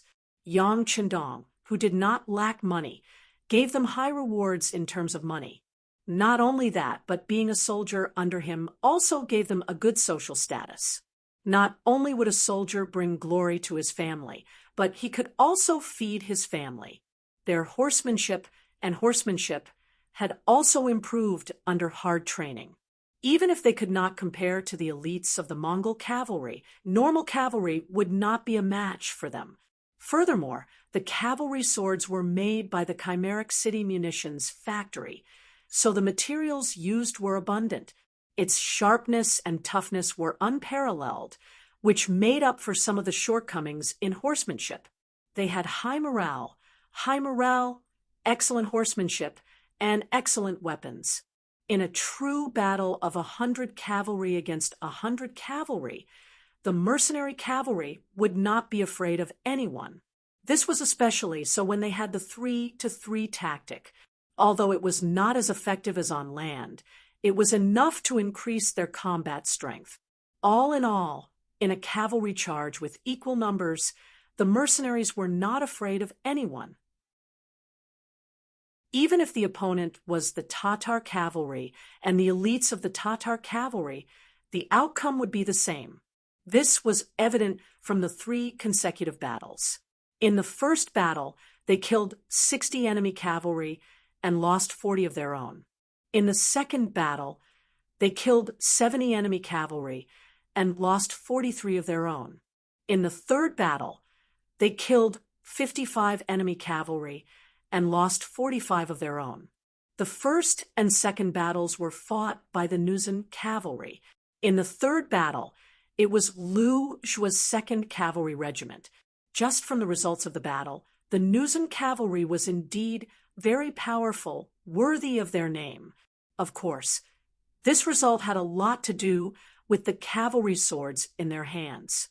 In the end, the results were mostly because the enemy's cavalry swords were broken and could not fight anymore.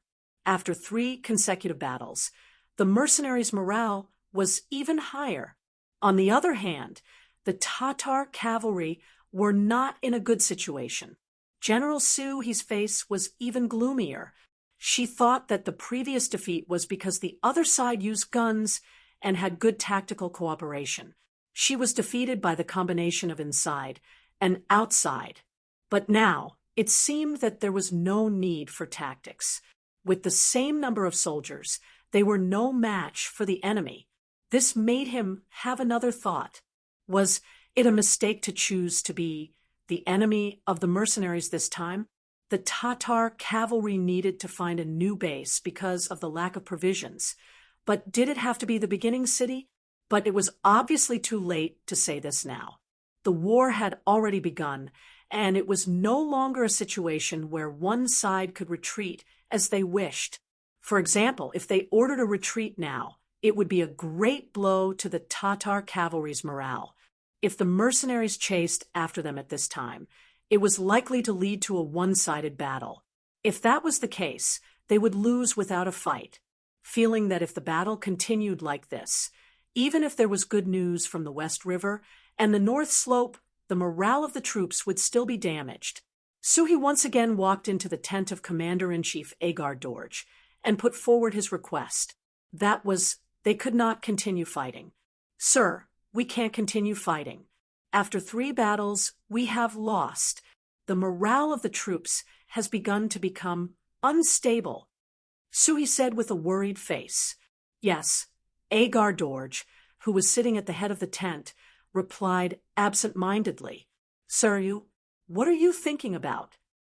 Seeing that Agar Dorj's expression was a little ugly, Suhi asked casually out of concern. It's nothing. It's just that the scouts we sent out suddenly stopped responding. There's also no news from the West River and the North Slope. It's been almost a day. Do you think there's a problem? Agar Dorj hesitated for a moment, but considering that Suhi was his general, there were some things that he should not hide from him. So, he carefully told him what had happened. What? Originally, Suhi thought that Agar Dorj was too tired from the battle and had some problems with his body. However, when he heard this question, his jaw dropped in shock. The scouts' communication with the outside world had been cut off. What did this mean? It meant that they had become deaf and blind, which was a taboo in war. When 2 armies fought, although it did not necessarily require one to know the situation of the other side, one should at least know where one's own troops were. But now, they were not even clear about their own situation. What could it be other than a big problem? How long ago did this happen? He felt a strong sense of crisis, and he was even more anxious to know the specific details of the matter. After the battle yesterday afternoon, there was no news from the outside world. At first, I thought that the scouts might have gone to rest because it was dark, but there was still no news until dawn. In the morning, I sent out some more scouts and told them that no matter what happened, they had to report back within 4 hours. But now it has been 6 hours, and not a single scout has returned. As Agadorji spoke, he looked at Suhi. It seemed that he was asking for her advice and wanted to hear her opinion. It could be seen that Agar Dorj still had a trace of hope in his eyes. Perhaps he was still thinking that the scouts had been delayed by something and that they would return to report to him after a while. Suhi's mind was much calmer than Agar Dorj's. What was a scout? They were the most flexible people in an army. They were all warriors that were picked out of 100. Not only were their individual qualities strong, but their reactions were also very agile. Under normal circumstances, it was rare for a mission to go wrong when it was assigned to them. But now, there was no news from all the scouts that were sent out. There could only be one possibility, and that was that there was a collective problem. In other words, there should have been an inescapable net set up around them long ago, completely enveloping them. Chapter 7:15. That was the only way for such an outcome to occur. In the face of such an obvious problem, Agadorji, as the commander-in-chief, still had a fluke and fantasy mentality. Suhi was so angry that she couldn't say a word. However, this wasn't the time to pursue the matter. Instead, he had to solve the problem. Although there was anger in her heart, Suhi still suppressed the anger in her heart. She tried to say in a calm but anxious tone, "Your Excellency, I'm afraid things are not good now." "How is it not looking good?" Hearing Suhi's analysis, Agar Dorji's heart skipped a beat. "My lord, scouts are the strongest army. Even if they don't complete the mission well, they should still be able to return and report back. But now that they can't even do that, it can only mean that something has happened to them. Not only them, but I'm afraid that young Master Hala and General Gulang aren't in a good situation either." Suhi voiced out his suspicions. "They aren't in a good situation either? That can't be. They have a total of 15,000 cavalrymen, and how many mercenaries do they have? Their main force can't even move in front of us. So how could they have the strength to attack us?" Agar Dorji said with a look of disbelief. "My lord, now is not the time to be thinking about luck. We didn't know how strong the mercenaries are before, but after these 2 days, it's obvious that we underestimated them. Since that's the case, anything is possible. For safety's sake, I suggest that we retreat immediately and meet up with young Master Hala and General Gulang's troops." Suhi didn't dare to take any chances. A commander was walking on a single plank bridge. Being careful was one of the necessary qualities. "Retreat now.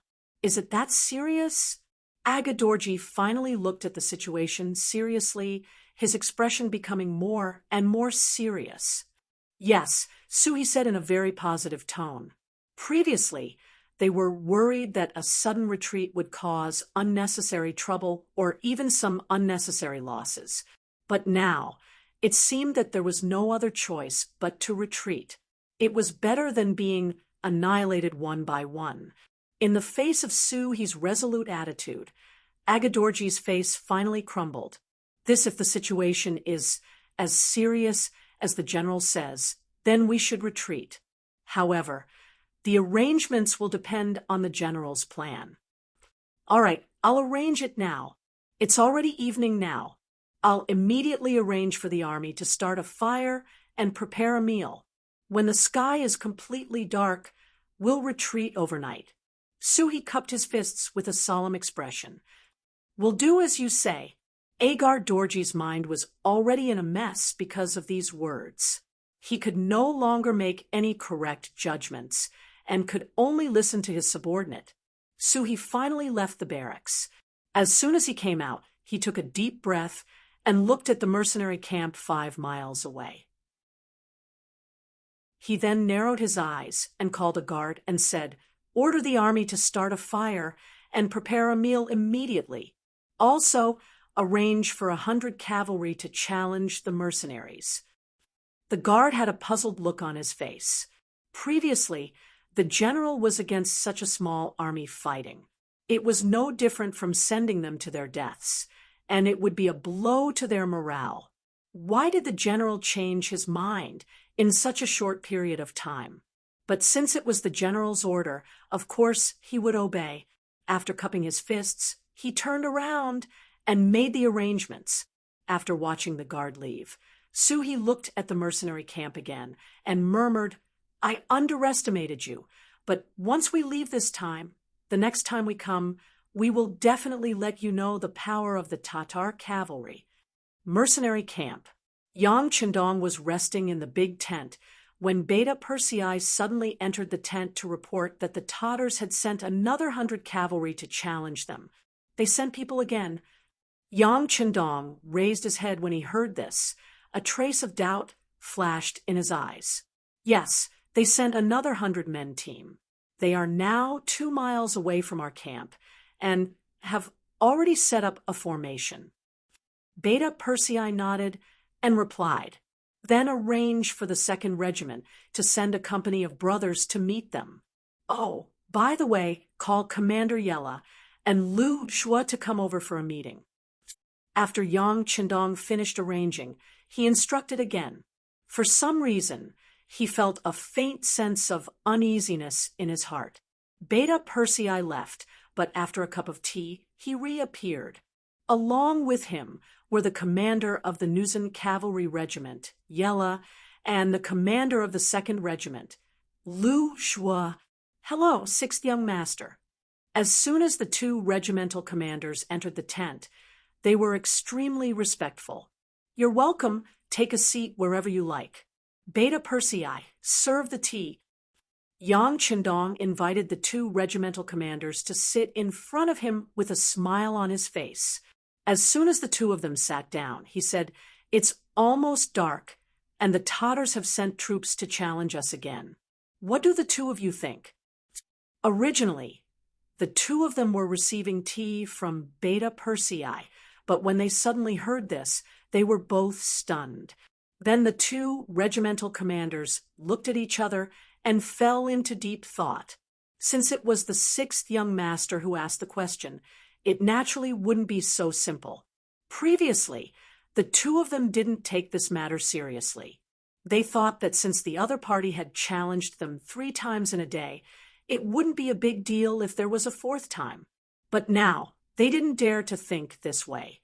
Those who could become regimental commanders were those who were favored by Yang Chendong in the field of military affairs. They all had some skills, and some of them were even quite capable. Now that they were reminded, the 2 of them thought for a while and found the problem. Could it be that they're hiding something? Lu Shua was the first to speak. Yella followed up and asked, could it be that they're going to make a big move and are using this as a cover? Not only did Yang Chendong ask this question, but the 2 of them also said this. After thinking about it, they also found something strange. For example, why would they send cavalry to challenge them at such a late hour? For example, they had lost all 3 battles during the day, but why would they want to carry out a 4th battle? Could it be that they had found a way to attack? Just as the 2 regimental commanders finished speaking, the curtain of the military tent was lifted and the captain of the 1st Guard team, Chiovi, walked in. As soon as he came to Yang Chendong's side, he stood at attention and said, reporting to the 6th Young Master, the 100 Tatar cavalry that came to challenge us this time are the same as before. Also, you asked me to observe the other party's movements. The scout said that the other party is cooking and the camp looks very busy. That's right. After Yang Chendong heard this, he slapped his thigh and laughed. He felt that something was wrong before. So after Beta Persei went out, he called Chiovi and asked him to inquire about these 2 things. The answer to the first thing already proved that the other party didn't have any new methods. In other words, the so-called Tatar cavalry didn't have any new methods to attack. The second thing was to see if there were any changes in the Tatar camp. The conclusion now confirmed a lot of things. It was the end of July, and the days were long and the nights were short. In order to prevent the soldiers from starving at night, meals were served late. Generally, when there was no war, meals wouldn't be served so early. Based on this alone, the Tatar camp's actions could be considered abnormal. What kind of person was Yang Chendong? With an extra lifetime of experience, the things he had seen and heard were far more powerful than the others. Especially his work in his previous life required him to be cautious. Many times, if the slightest problem was not discovered and solved in time, it would lead to irreparable consequences. So in terms of courage and carefulness, no one could compare to him. The sudden challenge from the Tatar cavalry made him vigilant, so it was not surprising. Of course, if Suhi knew that he deliberately sent troops to challenge them in order to show that he was normal, but this kind of behavior was a bit excessive and would attract attention, he wouldn't know whether he should cry or cry. The enemy will definitely make a move. If my guess is correct, they are most likely preparing to retreat. Yang Chendong summarized the two pieces of information he just received. It was a bit arbitrary, but also a bit resolute. The enemy is retreating. Hearing the news, Yi La and Lu Zhuo were startled, but they quickly nodded. As the saying goes, when things are abnormal, there must be a demon.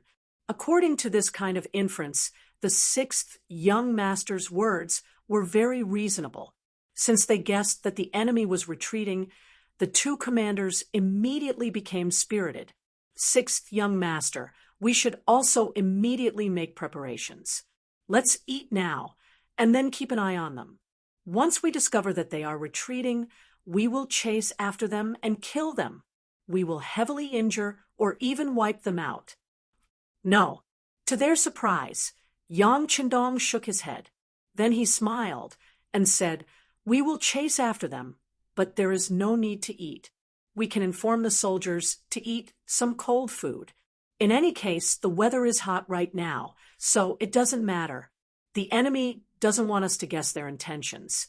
So how can we not cooperate? Ha ha ha. By the way, Tiger's Mane and Windchaser should be rushing over with the army. Let's see where they are now." Yang Chendong's intention was to have a good rest at night and wait until tomorrow morning to launch an all-out counterattack. However, the plan was not as fast as changes. Since the enemy was already vigilant, the timing of the attack would naturally change. "Young master, I will go and check." Beta Persei quickly nodded and walked out of the military tent. Yang Chendong was left behind to discuss the pursuit with the two commanders. After a while, Beta Persei walked back. "Young master, I asked the scouts.